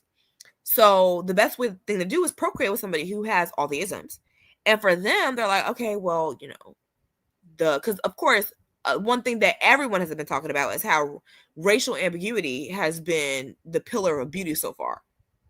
So monoracial people on either side, whether that's full Black people or full non-Black, they're going to want to be somewhere in the middle because that's what's trending right now. So what if like instinctually this literally is like a symbiotic relationship? Black men, they don't like their features. They feel like, hey, if I can create offspring that don't have all of my full Black features, that's cool. And then the non-Black women are like, you know what? My non-Black features would look even better with added in Black. The Black added onto this would look beautiful as hell. And I can agree. Boom. Symbiotic relationship at work for them. I could see them thinking like that.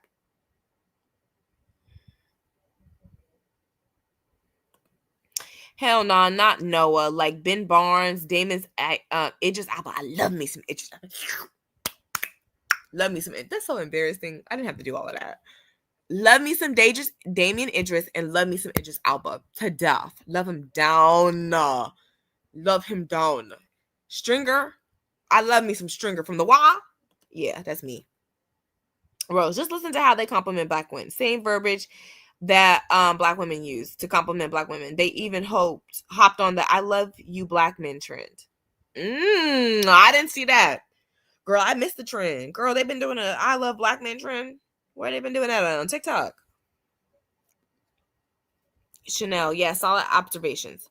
The Black women of the past been complimenting slurping up the brothers like they some bad bees. It's time to switch it up. I'm only going to compliment him if I know him or if we together are friends. It's sad we have to be like this, y'all. Y'all know this is like war, right? Like, let's be for real. If it's like this, how are we not at war with each other? If it's like this, if this is the mentality, how can we say there's no gender war if this is the mentality? Well, I ain't gonna give that nigga no compliment. You don't give me no compliment. Fuck that shit. I don't know what this nigga used to say on Twitter. And that's how I be thinking. I'm like, no, this nigga used to drag women. This nigga could have dragged Black women back in the day. I don't know. I ain't gonna gas him too much until I see the Carfax. It's a tough word out here. Yeah, I don't compliment men. Most I'll say is they'll have nice teeth. Yeah. You smell good. Okay. That's a good one. Oh, you smell good. I love that for y'all. Thank you. Gonna put that in the notebook. Gonna go ahead and write that down somewhere. Give me my pen and paper. You have nice. So like, yeah, that's something. Okay, so nice hair. So nice haircut. We're gonna save that for like second, third date. Okay, save that. Oh, you have a really pretty smile. Okay, that's a little introducer compliment.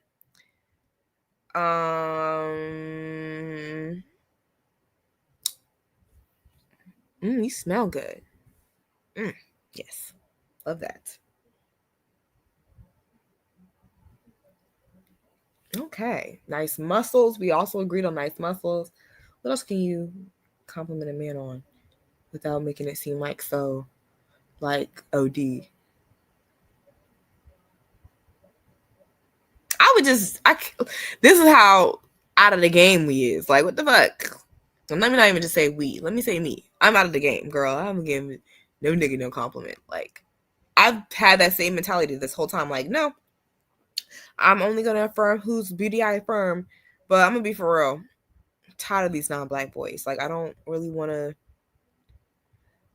to go there with them because I know I don't want anything serious. You know what I'm saying? Like, I don't want to waste anyone's time or make them feel like a fetish or anything. I feel like that's not fair. Unless you're like, this is what I feel like. And this is why I really don't vibe with like divestors and shit like that, right? I don't really feel like you could be semi-racist, semi-prejudiced, or culturally like kind of closed off and then also be in like an interracial relationship. I don't think that's fair, right? So if I were to like be in a relationship with like, say, a white person, I would have all that white people jokes would have to cease. And I love me a good white people joke. You know what I'm saying? why would I mean, I do be seeing families who they be like mixed race families and they still be doing joking on their white moms. But I don't feel like that's right, because if I was a white mom and I had a house full of black people and they was like picking on me because I was the only white person, but I'm like literally birth all y'all, I feel like that's disrespectful. Same way as if I had mixed race children and everybody else was non-black and I'm the only black person, and then I just raised kids that was rude against blackness or was trying to diss me about my blackness. I feel like I would feel like that would be a failure as a mother. That's how I would feel if that was even my reality.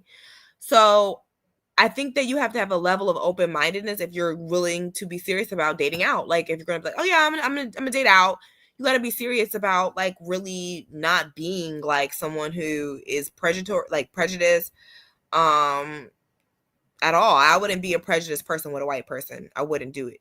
You know, it just doesn't seem right to me. Like I wouldn't be able to do the white man. Like I wouldn't be able to do like, you know, if there wouldn't be no more the white man. I mean, I don't really do the white man commentary, but let's say I did, right? I wouldn't be able to do any commentary about the white man and be with the white man. Like it would just be an oxymoron. It wouldn't happen. Black women used to gas Flavor at one point. So in my lifetime, I've always been able to acknowledge that Flavor Flav was ugly, but them ladies lined up for that show. And then got mad when women didn't really even want to be on the show. They was like, oh, I feel like you here for your career. Kick them off. You not really here to want to be with ugly ass Flavor Flav. Girl, like, no, we here for the movie, the TV, we here for the show. What? They either get gassed online or offline. They still getting gassed just because they black. Now compare that to black women. I ain't giving out no free compliments. Let me tell y'all what happened to me. Let me tell y'all exactly what happened to me. I was in my office full of non-black women. One black woman, but she was older. She wasn't my age. Like a grandma. So she's not in the game. She's not competition. She probably married. You know, she's not a part of the sexual dating marketplace at all. So we out after hours work, and these tech guys come in here to help us with our stuff. They're helping us with our I can't go into it, but they're helping us with something important. And so black men, some were African, blah blah blah. I was the only dark-skinned black girl, only dark-skinned girl, only black girl. Like forget the dark skin. I was the only black girl in the room, period. I was, of course, the prettiest, but y'all know that's just what I said. Simply prettier just due to nicer body and being younger. Literally the prettiest. Just because of that simple fact, nothing that they could help. I was the prettiest in the room. The way that it immediately became like a fight for this man's attention, like immediately, as soon as I walked into the door. As soon. This is how deep it was. The lady, who is married, by the way, this lady is married, has a whole husband, was pulled up on this black man and was like, because we're at work. We're supposed to be in a work attire. This is supposed to be a professional setting. Hey, like, you need anything? Can I get you any water? Any tea? Any soda? Any milk? Iced latte? Like, literally, like, kept it going like that. Now, y'all know what she's trying to do. Competitive. She's trying to basically let him know, hey, I can cook. I may not look like shit, but I'll do that mammy ass clean up after you made ass routine. I can cook and serve. I know how to serve my man. These bitches may be pretty, but I can serve my man. You know, she was pulling that strategy. The other girl was pulling the boss babe kind of mentality, just kind of like trying to overpower the situation, trying to show that she's capable, trying to show that she leads these women. Like she loud, right? When I tell y'all, I barely paid that nigga any mind, just because the girls were literally tripping over him. Like it was too much. Like I was like, girl, like I literally ignored the fuck out of that nigga just cause. Ignored the fuck out of him. Literally, this is what happened. I step away to go get my coffee in the front. He steps away from everybody else and he says, hey, what's up with you? Y'all, when I tell you I almost died, because this is my job. I'm not trying to get into no desirability politic here. I'm not trying to get into no, y'all can have this black man. You know what I'm saying? As long as I can have a good working relationship with y'all. Immediately, as soon as he showed me attention that he wasn't showing any of the other girls, I turned around instinctually to see if they saw it. They caught it immediately. They locked eyes with me, and she turned around and I said, fuck. Because I knew it was going to cause problems, because it was like, dang, he was not supposed, like, it was not supposed to go that way. It was supposed to go, like, the other way. Like, he, like, you know, I'm not supposed to, but that's in her head. She really thought that Molly Maid routine was really going to do it for him. Now, again, that worked in the beginning, but again, I kept giving him the cold shoulder. You know what that meant? He went on and started talking to that white girl. Like there is no mass ending in this story, right? Right? You're gonna have to give them access eventually if you're gonna want to be able to secure a man. I'm just gonna be for real. Thinking that you're gonna give no nigga no access, never, and have a nigga, that don't make no sense. That is not making any sense. You're gonna have to give some access, little bit. You can breadcrumb it. You can, give it. You can have boundaries associated with it. You can make terms and policies, but the access is gonna have to be accessible. Because again, I ignored him, and he liked me. He was attracted to me, but once I kept saying like I don't want to, he was gonna go with the option that was paying him some mind. It is what it is. The Duke Dennis is gas, but he ain't all that to me. I think there's less famous black men streamers that mop him. Duke Dennis, though, they have been talking about how Duke Dennis has been like the girls have really been all up on Duke Dennis. They've been eating him up, y'all. I mean, I think Duke Dennis is really attractive. I do think he I wouldn't say medium ugly. He a touch ugly. He got a little, he like 2% ugly. He got a little ugly. Like he not ugly though, but like he medium. His daddy was ugly. You know what I'm saying? Maybe his great granddaddy was ugly, but his mama cute. That's how cute Duke Dennis is. Yeah, it's been a huge topic of conversation how Duke Dennis has been getting women left and right. He can't even do nothing. He can't even go to the mall. He can't even take a scratch. That's how cute he is. And part of me wonders if that's just because of the fame or if that's really, I mean, other famous men like Kai Cenat, he don't get that type of, even though Kai Cenat is attractive, he's not tall. So I feel like Kai Cenat doesn't really get that same, Duke, he's dark, he's handsome, he black, he got this chiseled face going on, this hard structure, this jaw. And then he got these muscles. Let me look at Duke Dennis one more time, because I really don't, I'm not on streamers like that. So he's universally attractive. Like Duke Dennis being a white man would still be attractive. We have to admit that, because his features are universally attractive. Yeah, he got the beautiful lips. Y'all know we love black men with nice lips. Y'all know. He got the nice lips, the soft eyes, and the nice smile. Yeah, he's literally universally attractive. Yeah, he's a 10. I don't know who else mops him. Like who? Name him. I don't know who mops him. Y'all, I'm so behind. I'm sorry, y'all. I'm gonna read from the bottom up. Zola, hi. Lachelle, that's true. Same with finding other men attractive, but still think they are the most beautiful. I think we as black women just have morals, so it's a bit hard for us to act the way that they act. Yeah, that's true. Very true. Not, I can serve my man. We have to use our skills. Maybe that was her only advantage. I see that dudes like women who don't care about them, like a chase. The need to impress. You even see it in nature. Men like that, but again, if nothing's around, men like anything or whatever. Like I just have to be very, very, very honest with, like, if the options are plentiful, then yeah, they want to chase.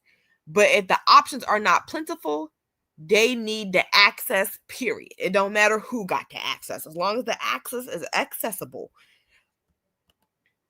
It's funny how black women think they can't date outside their race and be prejudiced, because I see white and Latino women date black men and have no problem being colorist and racist still. Yeah, but then you have them same women's kids come up to hate them because they mama never did their hair right. You know, you got exotical channels who are literally the epitome of these type of relationships, who never felt affirmed in their blackness or their non-blackness. So, you know, I mean, I'm not saying people can't do it. I'm just saying, look at the product. The product is not beneficial. At the very least, with monoracial or monocultural families, there's no confusion or misunderstanding about who you are, what you represent, what's beautiful, what's not beautiful. Like, there is no cultural clashing. Like, it's usually all same page, same page. So I'm saying you can do it, but what is the results going to look like? Because again, if you are a prejudiced or bigoted person in a relationship with a non-black person, let's say this, because I agree with the mixed women on this point. How are you going to be mad at mixed women for erasing you and then creating mixed women to be your family heir? Like, I mean, it does, the math don't math. You got to make some type of sense. Same thing with these non-black women. So you don't like black features, but you going to be laid up with a black man. Because I remember, what was it, Neo's wife saying, oh, I thought that my daughter was going to get my Hawaiian silky. Nothing wrong with her daughter wanting her daughter to have her hair texture. It probably would have been easier for her. She would have known how to do her hair. She would have known how to style. You know what I'm saying? But again, if you're going to have that way of thinking, it's best to not even play with the genetic lottery like that, such as mixed raceness, because your baby can come out anyway. You mixed race. They can come out anyway when you like are all the same race. Anyway, anomalies happen, but when you are mixing the DNA like that, anything pops out. And you have to be willing to love that person as is. So me, I want to be able to have children that I'm able to affirm. And part of that would be, if I were to have mixed race children, they would have to know both their black and white side. I couldn't be in a household demonize. That's that white side coming out. That would make my child hate me. That would make me a bad mom. I wouldn't. Then you also see some of these women, they talk about how their unambiguous moms are really bad to them. I see it. I see certain, this is going to be against code. I see certain black women jealous of their daughters. And I see certain black women jealous of their lighter skinned daughters. And I see them take that out on people that they birth. And I feel like if you're going to have that type, if you know your mentality, I'm not here to diagnose you. I'm not here to give you the rundown. You know your own psychology. If you know whatever like hardwired way of thinking, whether it's bigoted, whether it's not, whether you change it, whether you're not, if you know that's how you think, you got to be able to make decisions that support a healthy flourishing. For me, I'm all pro-black woman, super pro-black woman. I literally have a channel called Pro-Black Woman. I'm definitely pro-dark-skinned woman, as you can tell from my channel. What would I look like being pro-dark-skinned woman and not making a dark-skinned daughter? Like, let's be like so for real about this. Let's call it what it is. What would I like? I would be a hypocrite. Like, it would be hypocritical. And I'm not a hypocrite.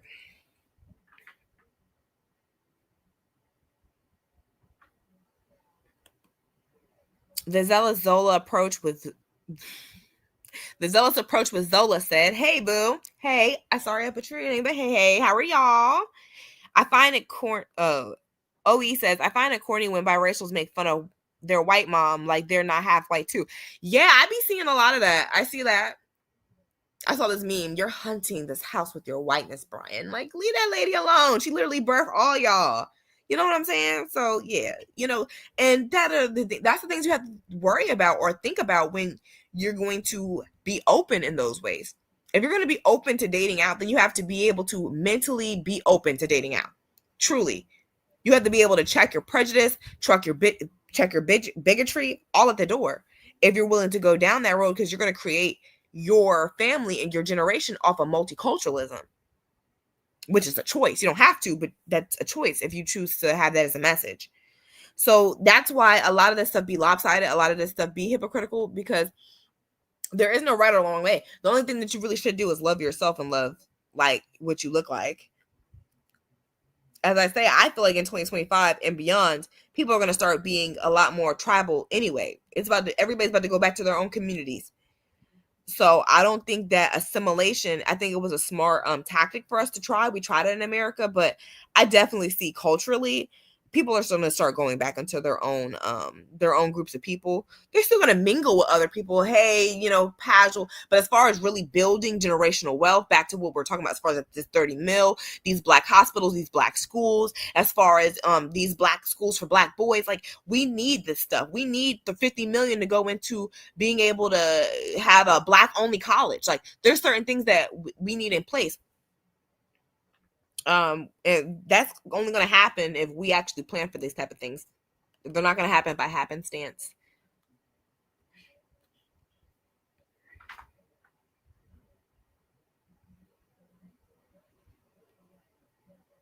So yeah, they was talking about a whole bunch of stuff. Okay, I'm gonna just finish these last few, and I think I might be out because it was 2 hours. True, as black women, you have to love yourself and your features in order to mix. I'm pro black woman in general. Only black women, children, only black women / children, then women. So I don't see myself having a hard time with mixing. He never created that school for black boys. Dr. Umar is a mess. Man, I mean, he could have used the donation from, you know, black men like Kobe Bryant, like all of the men with money. They all got it. They just weren't worried about a black school for black boys. That he could have used that 30 mil that Shannon Sharpe used to retire that OnlyFans model. Dr. Umar needs support too. He always asking for donations, and that's what I mean when I'm saying that's our bad. We never really pour into our own communities. We never really do that. Not on either side. I feel like black women do that a whole lot more, but it's disproportionately so. Black women can't be the only ones pouring in, and then the niggas taking out the pot.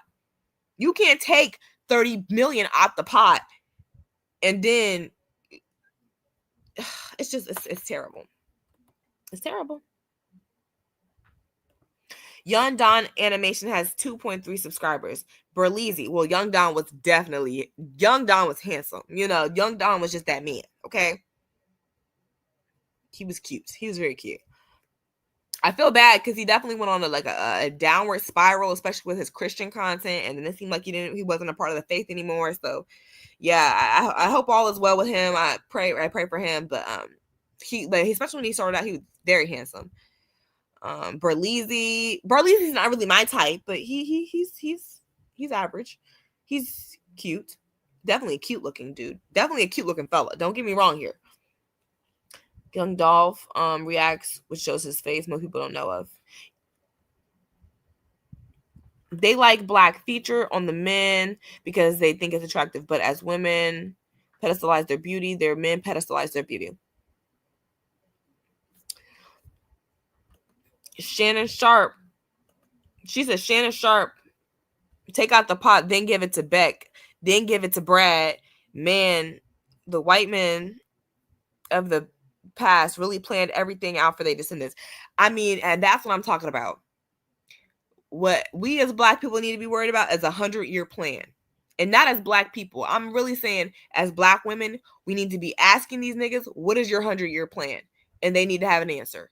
And I don't want to talk about nothing else. I don't care about desirability politics. I don't care about respectability politics. I don't care about the gender war. Until the men are willing to answer the 100-year plan that they have for the black community, I don't care.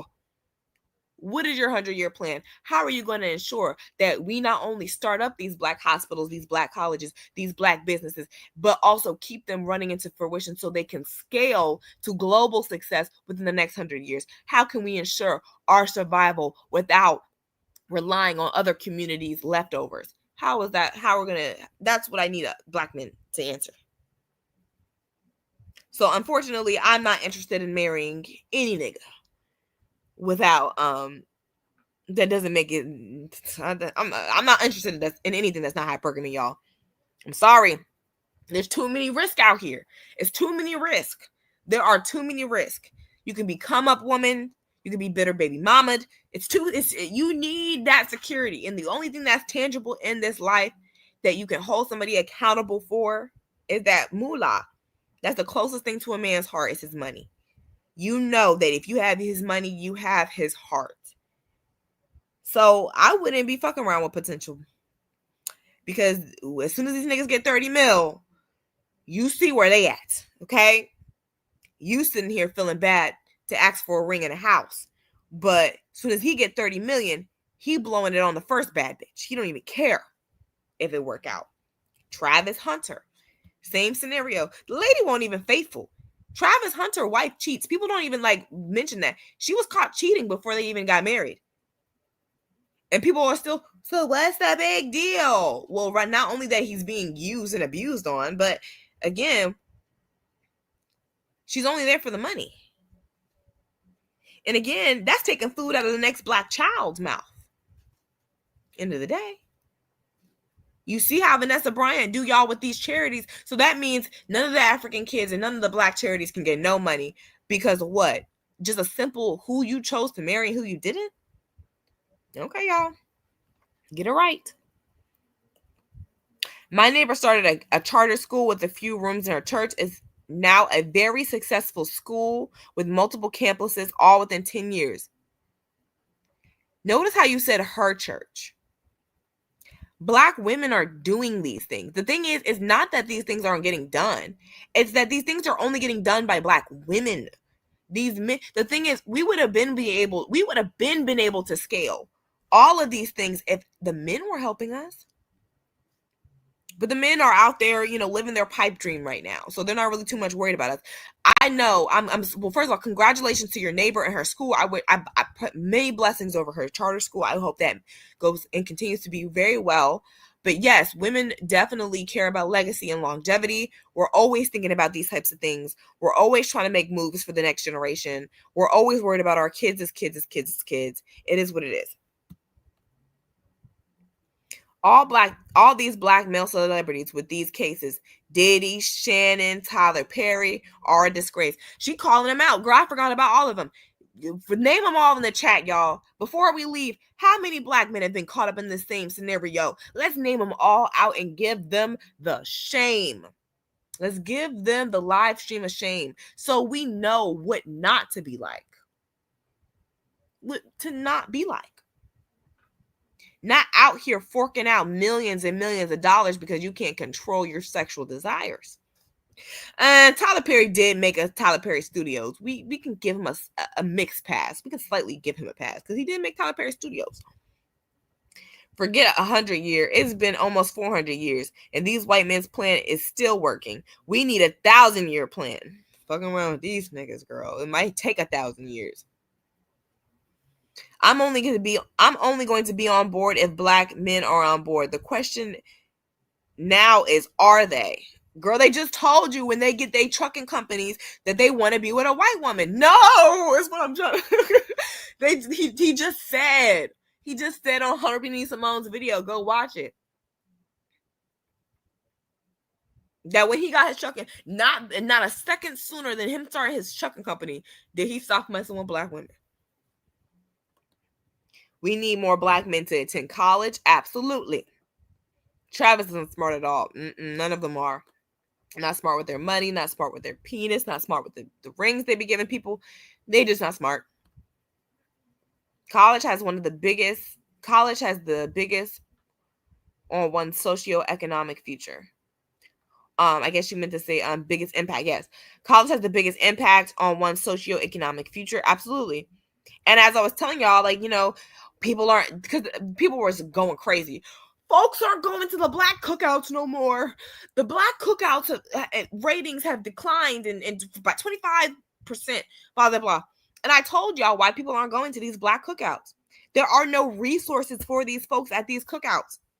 We sitting here getting the hot dogs ready, getting the ribs snacked, making sure that mac and cheese is on point. Who made the potato salad? But when you get into these rooms with these cookouts, and you can't even come. Hey, family, I need all y'all to put up $200. We about to start a business. Even if they had the $200, God forbid they're gonna give it to you. Now there are real tight-knit families that make legacies like this, just like this, by having a tight network of rich individuals. And then there's the other side. People who think that they're going to be able to outdo statistics By simple what? Hard work? Our granddaddy work hard. You think it won't hard work busting their back on them slaves up in the cotton fields? You think that won't hard? Hard work is not all it's going to need to be able to move yourself up out of class, to be able to be upwardly mobile, to be able to provide generational wealth to your black kids. Like, that's going to take some real preparation. That's going to take y'all being serious. First part of you being serious, not having kids with poor men, not even being attached to poor men with debt, not going into relationships asking for nothing or nothing at all. Like, literally get everything, get the Carfax, get things signed in your name. Y'all need to start looking into infidelity clauses too. You want to get married? Fine. Get an infidelity clause. That way, that man play in your face, legal repercussions for you trying to play in my face. But no, y'all don't want to do that.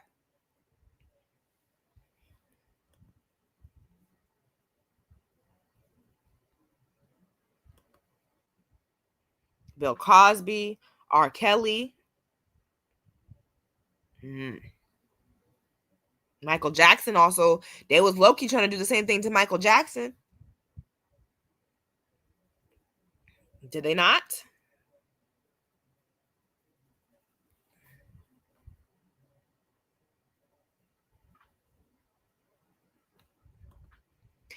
Rose says, all of my friends are the breadwinners in the family, including my sister and I. I really need black men to step their cookies up if I'm actually going to build with them. The thing is,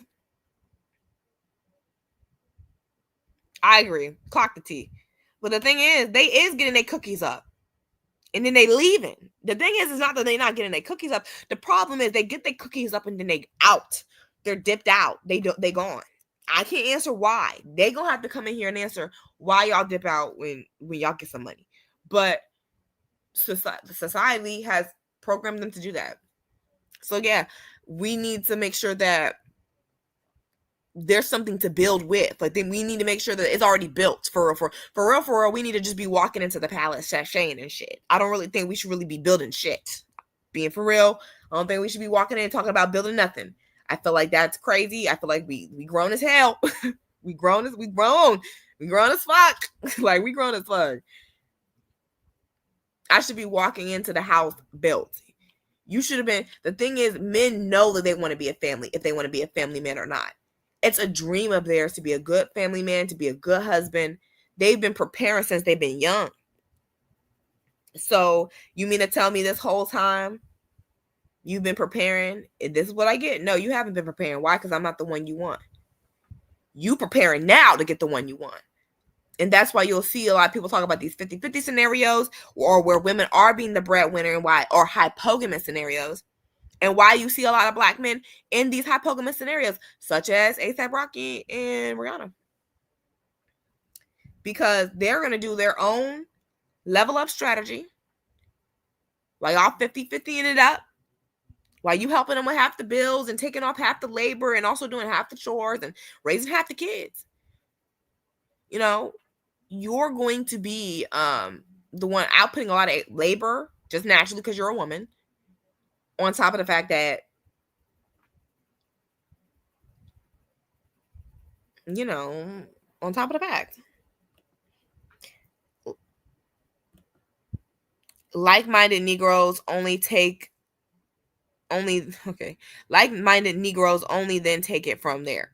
Right. That's why Black excellence needs to stay together. Black excellence needs to stay together. That's the only thing. Black excellence knows what I'm talking about, right? Black people with shit, had shit, grew up with shit. We get it. We understand how important it is. You know, it's these niggas that ain't never had nothing a day in their life, that grew up off rice and being rice, you know, that kind of think that the grass is greener on the other side. Black excellence, we're already locked in. Like Ralph Lauren and the Oaks Bluff. Like, they understand how important the legacy is. And that's why it's important to separate the Black legacy, the Black excellence, from the Black trash. Okay. She says Michael is innocent. I'm not hearing anyone out. I'm not saying he's guilty. I'm just saying they tried it. They tried it too. They always are going to try you. They're always going to try it. Lots of athletes, I think, but actually before Kobe Bryant, even with, he was married at the time. He was actually accused of sexual assault by another woman. A whole other woman, actually. It had to pay her some money.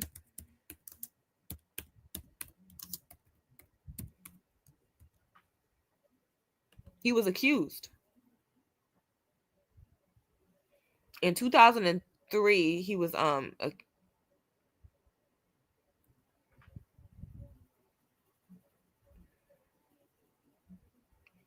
Caitlin Faber. No, what is he?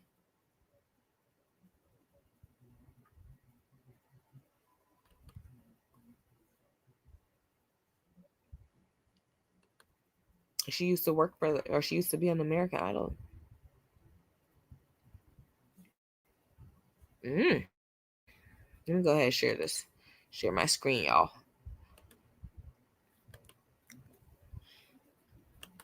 I'm actually going to take a little break, so I'm going to let y'all watch Harmony while I take a little break.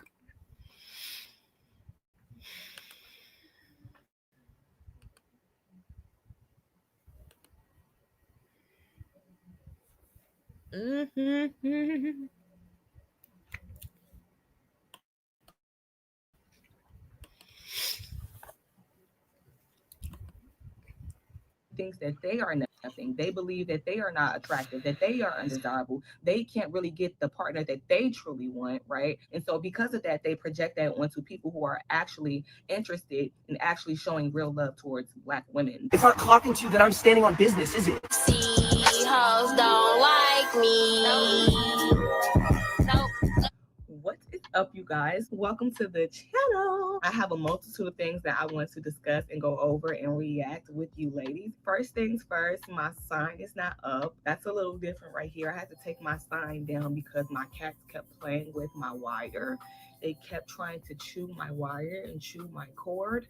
So I had to literally take my fucking sign down because they want to keep playing with it, and it's so annoying. I am about to be reacting to a couple of videos, especially just leaving off the whole Janae and Kenny situation and that whole thing. It's like Black women we can't win in any scenario. It's like when we are undesirable, they like to mock us in that. They like to sit in that. However, when we are desirable, they get upset when someone actually finds interest in us. Okay, and that is due to a multitude of reasons. We about to just go ahead and react to the video. This one says, "You are too handsome for a Black woman. You need a blonde hair girly." So here's the thing that I'm also, before we even get into the video, people have a problem with other races and cultures desiring Black women, okay? They love it when they like to ride the undesirable, we are undesirable bandwagon, as we can see with the Janae and Kenny situation, especially with a lot of the instances that are displayed on these love and dating shows, as to where they like to make Black women the mockery. I think she addressed something very important. First of all, they harp on both, right? They harp on the desirable Black woman while they harp on the undesirable Black woman as well. So, you really can't win for lose. And then on top of that, you do see even within these comments, like, people say that we have hierarchical thinking, but like, look at what that just was. You're too pretty to be with a Black girl. You need a blonde hair girly. What is that saying? Historically, it has been upholded that blonde hair is supposed to be the most coveted a feature. So I am shocked that you are overlooking me and my blonde hair, which has always told me that I was supposed to be the most special, for a Black woman. So even if you never see this comment, I'm going to go ahead and put this out there so people know that my hierarchical thinking is still intact, right? So yeah, I think that it's important. Like, I think that's cool to talk about, kind of.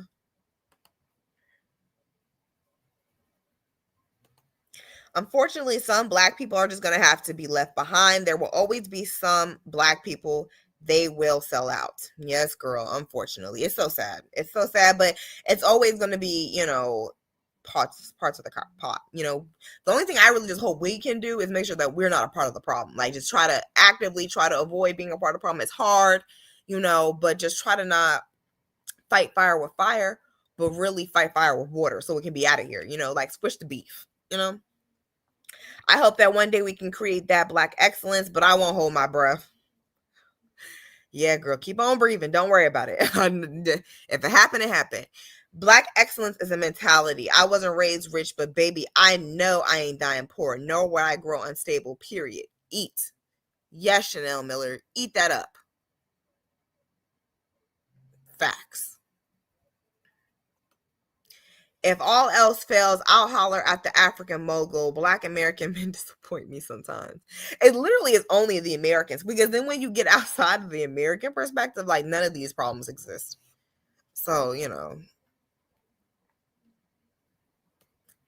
I mostly see African but Black men doing things. Maybe that will give the other Black men of dysphoria a little boost in confidence, like some sort of representation and progress for them, far from what they have now. Yeah. And the thing about it is them African men are very conservative. They do not play that. You're not about to be sitting there sagging and wearing locks and all that. They do not even play. And my friend, like, her parents could not stand her locks when she got it. He said they look dirty. Like, that's exactly what he said. African man, straight from the motherland. That's exactly what he told my friend. And they look dirty. Like, that's how he felt about them. Now, you can talk about textures, colorist, featurist some other time, I'm sure, but that's genuinely how he felt about the locks. And they conservative. They conservative. They don't play that out there. But they're also very religious. African men also tend to be able to. The thing about it is that's different from like American men. They have a higher threshold for disrespect. They understand that that's not a good thing. They have a higher tolerance for understanding that everything's not going to move because you said so. Like, this is America. You're not entitled to anything.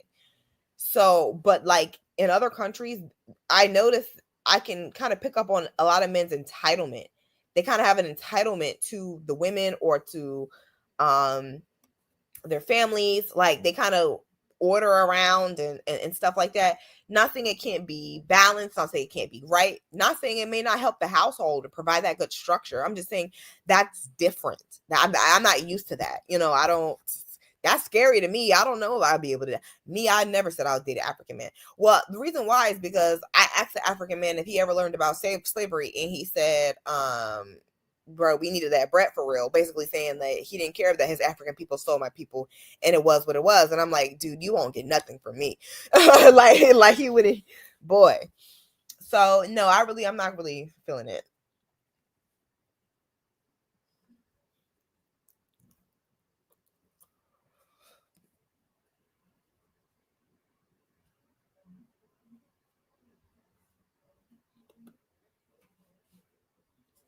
He don't even know if a blonde actually has a nice face or not, just that her hair is yellow. This is proof that it's not about beauty standards. Traits represents a status, not real beauty. Clock the T. He says Rose says he don't even know if a blonde actually has a nice face or not, just that her hair is yellow. This is proof that this is not about beauty. It's status. Traits represent a status. Oh. Traits represent a status, not real beauty. Absolutely. Absolutely. Absolutely. Harriet left some of them folks behind. She did. You can't be coming with me. You're going to have to figure it out. You got to.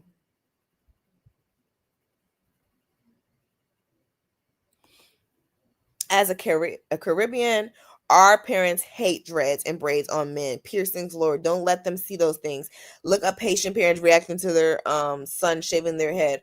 All you hear is amen. Trust me. One thing, I'm gonna be for real. One thing that I didn't know about, I had no idea about, that I've learned about, is like the camaraderie against with Caribbean people and stuff. I really love that for y'all. You Caribbean folks got it all together. Beautiful, gorgeous. Live on a beach. Not all y'all, but from a beach. Well, I can't assume that y'all live on a beach because y'all live on an island. That would be ignorant of me to do that. But you have ties to an island, which I think is pretty cool. I just think that Caribbean people really, really, really, I did not know before, but learning the different flavors of blackness has kind of been cool too. Like I've been enjoying it because it's like the Black American flavors, the Caribbean flavors, the African flavor, and then you got the whitewash, like the Candace Owens and shit. Like I like them people too. They be so matter of factly with it. Like I just love all my black peoples for real. So thank you guys for watching this live stream with me. Y'all know I would never leave. Y'all know how I get down. Like y'all start talking, y'all ain't never gonna stop talking either. It's like 1:47, but it's always been about the status. The same men who created that status literally chased their black female slaves for their beauty. Once one changed his race for his black slaves to like him. It's all egos and lies.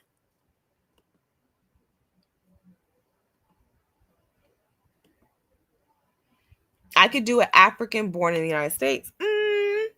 They're still gonna have that family though. You're still gonna have to deal with their family. Like their family's still gonna be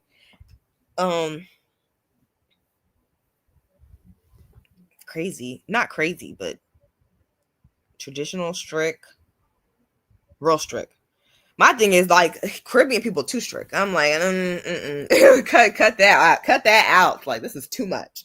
Like y'all need to act like y'all got some type of leniency. Like I don't know, but that's not to like tap cast. That's just to see what I've observed. What I've observed, they are very tough people.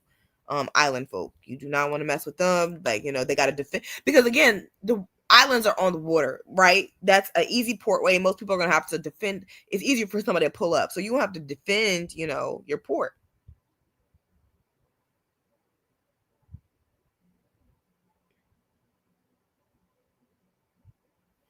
Yeah, them Haitians won slavery, but it kind of crashed Haiti's economy. Like they still going through it. The DR in Haiti right now, like certain Haitians, well, they're not even Haitians. They're Dominican born. Some of them really are Dominican Republic. They're being sent to Haiti simply because of their skin color.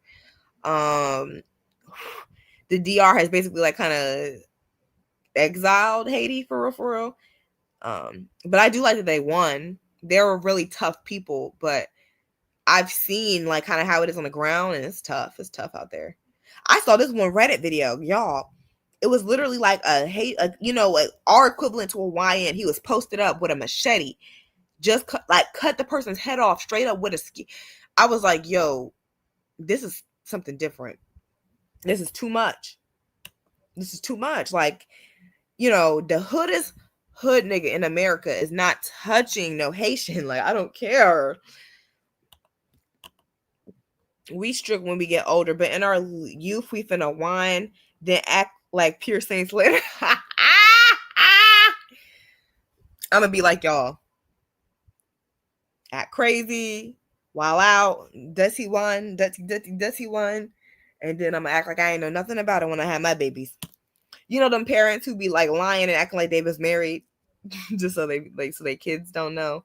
That type of parent. I think that's kind of cute. Well, yeah, no, this has been amazingly fun. This was fun. This was amazing. Chanel Miller says good night. Of course, we're not about to stop talking until you close. Y'all know I never close. I'm never done. But I love y'all. Thank you. I like that the Haitians fought slavery in one. We've read that one. Glad I caught it. Thank you, Rose, for popping out today. Lachelle, we'll see you later.